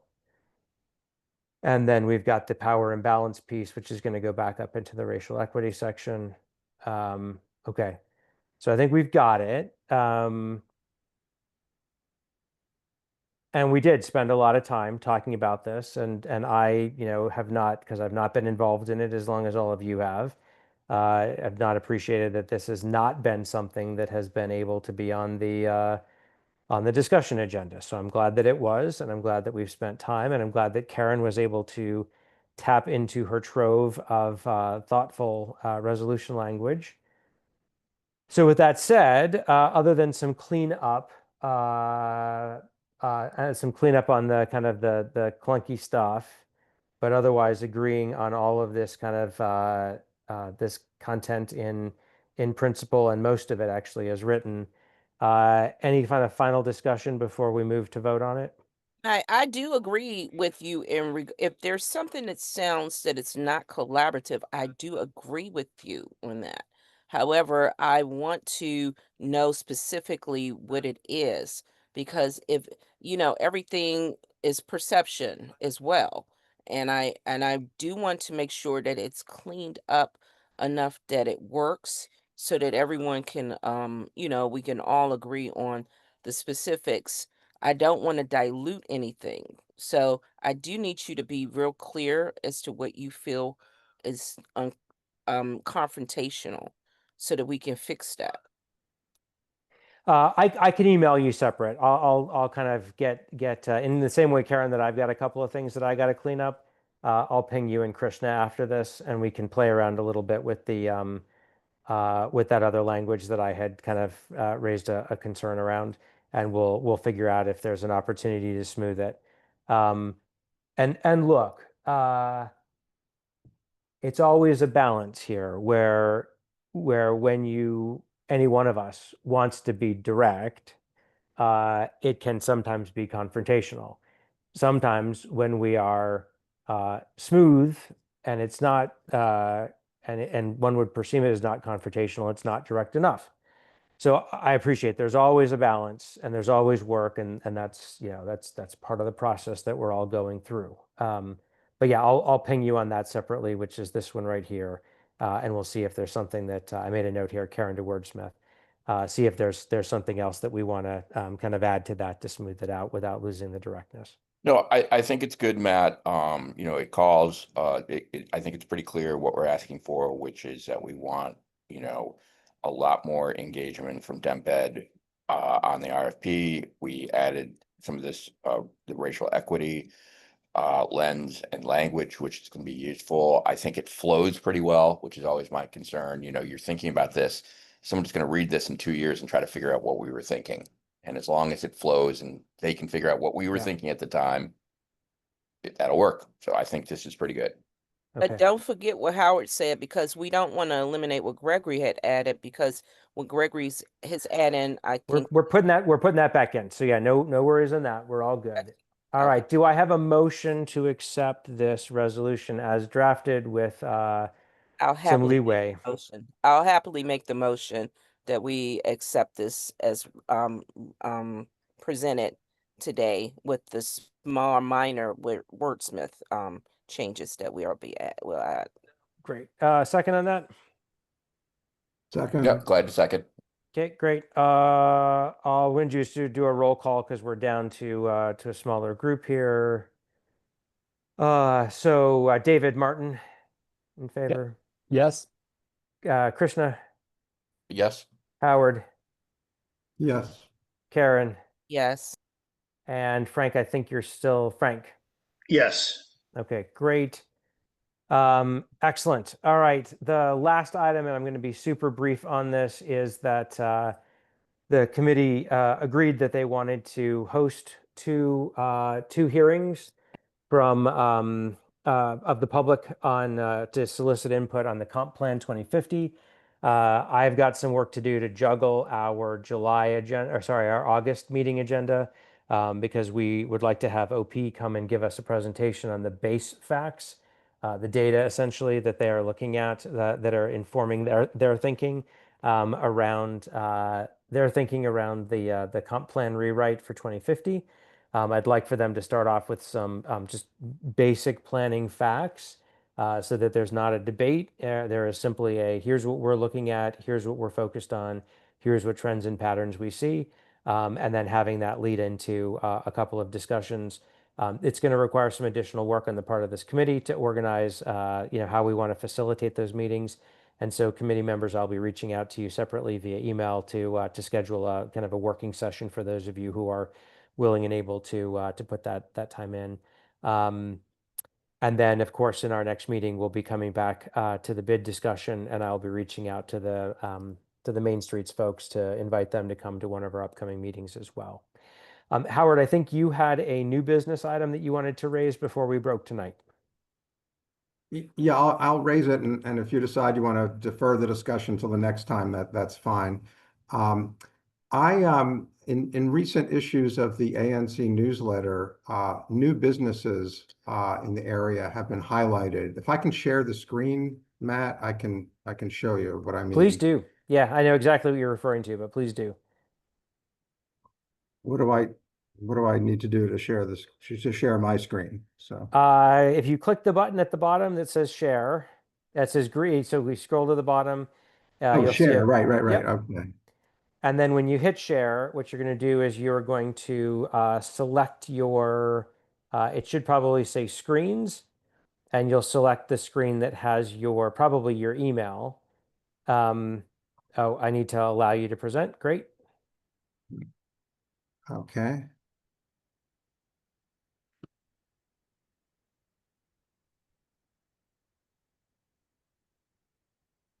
Okay.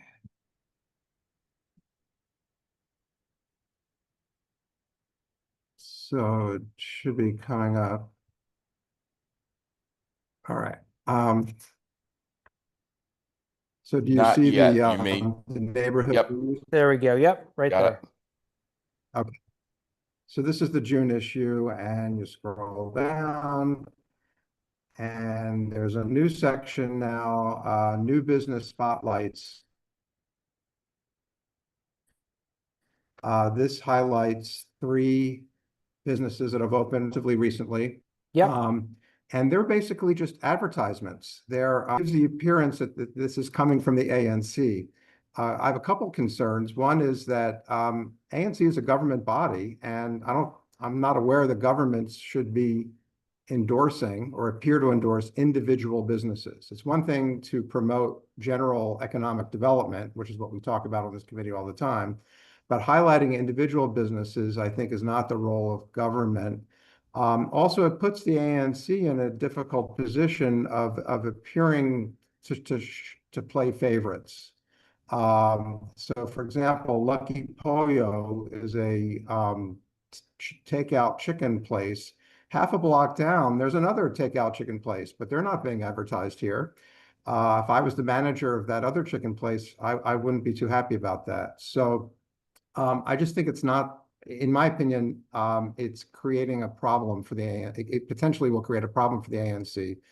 And even if this were clearly marked as an advertisement, I think it's probably not appropriate for an ANC newsletter, but I'm open to other people's opinions. Got it. So yeah, no, I mean, thank you for raising this. The goal here was to essentially roll out the red carpet for folks who were coming into the area and opening up a business and saying, welcome, you're now part of this community. There was a second goal, which was in response to what we've heard from a lot of different businesses in the community that it's tough economic times, and so anything that we could do to help folks get a launch, we really wanted to be welcoming. We wanted to let people know that we were supportive of their success, and I do at the same time appreciate the concerns about hey, we're recognizing this chicken shop, but not that chicken shop. And what does that mean? The logic was very clear, which is we're only highlighting businesses that are new. Um, and I will go back and do two things. One is I'll reach out to the office of the ANC general counsel and just make sure that we've not created any kind of legal issue. But I will also raise this to Miguel and talk with him about kind of thoughts about this and next steps. And then I think maybe what we can do is revisit. We can revisit this in our next one. Who's doing the newsletter, Matt? The guidance comes from Gene is going to have a chance to talk here in just a moment. There's an administrative person who is doing the newsletter, but the newsletter is created at the guidance of the executive team of the ANC, which is the chair, the vice chair, the treasurer, and the secretary.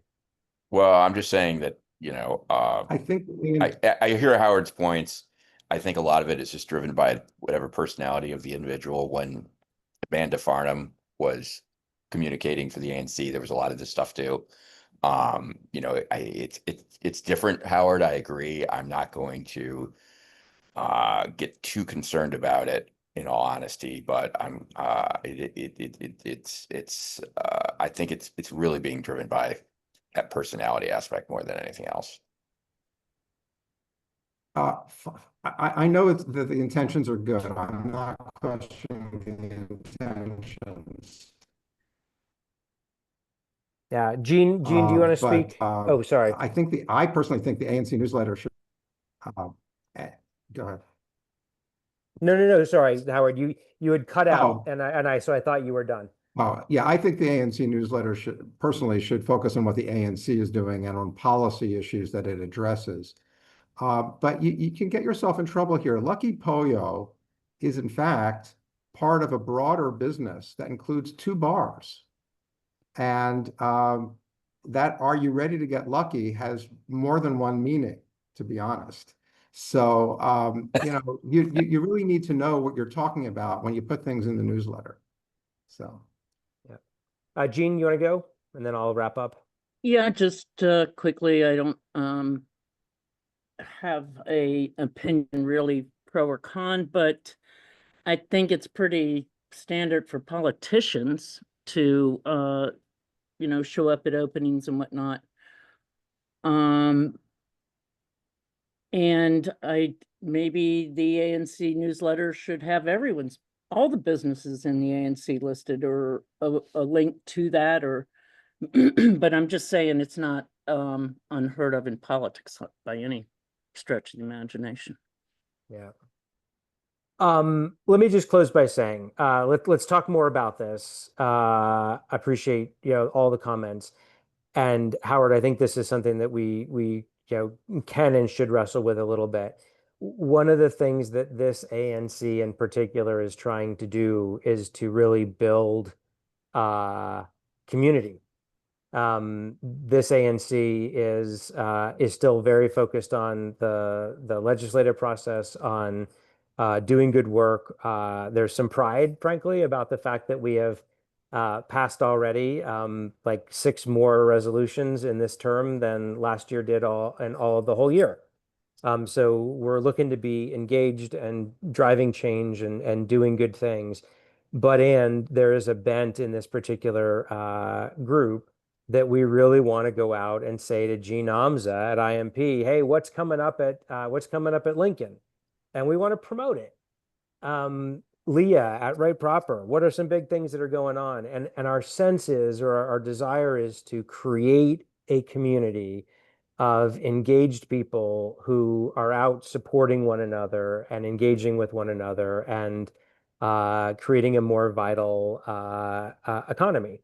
So anyway, that's a part of the thinking here, and but I appreciate the concerns that you're raising, both of which are specific and legal, and some of which are principle based. And so let's talk about this more as we get into the next meeting.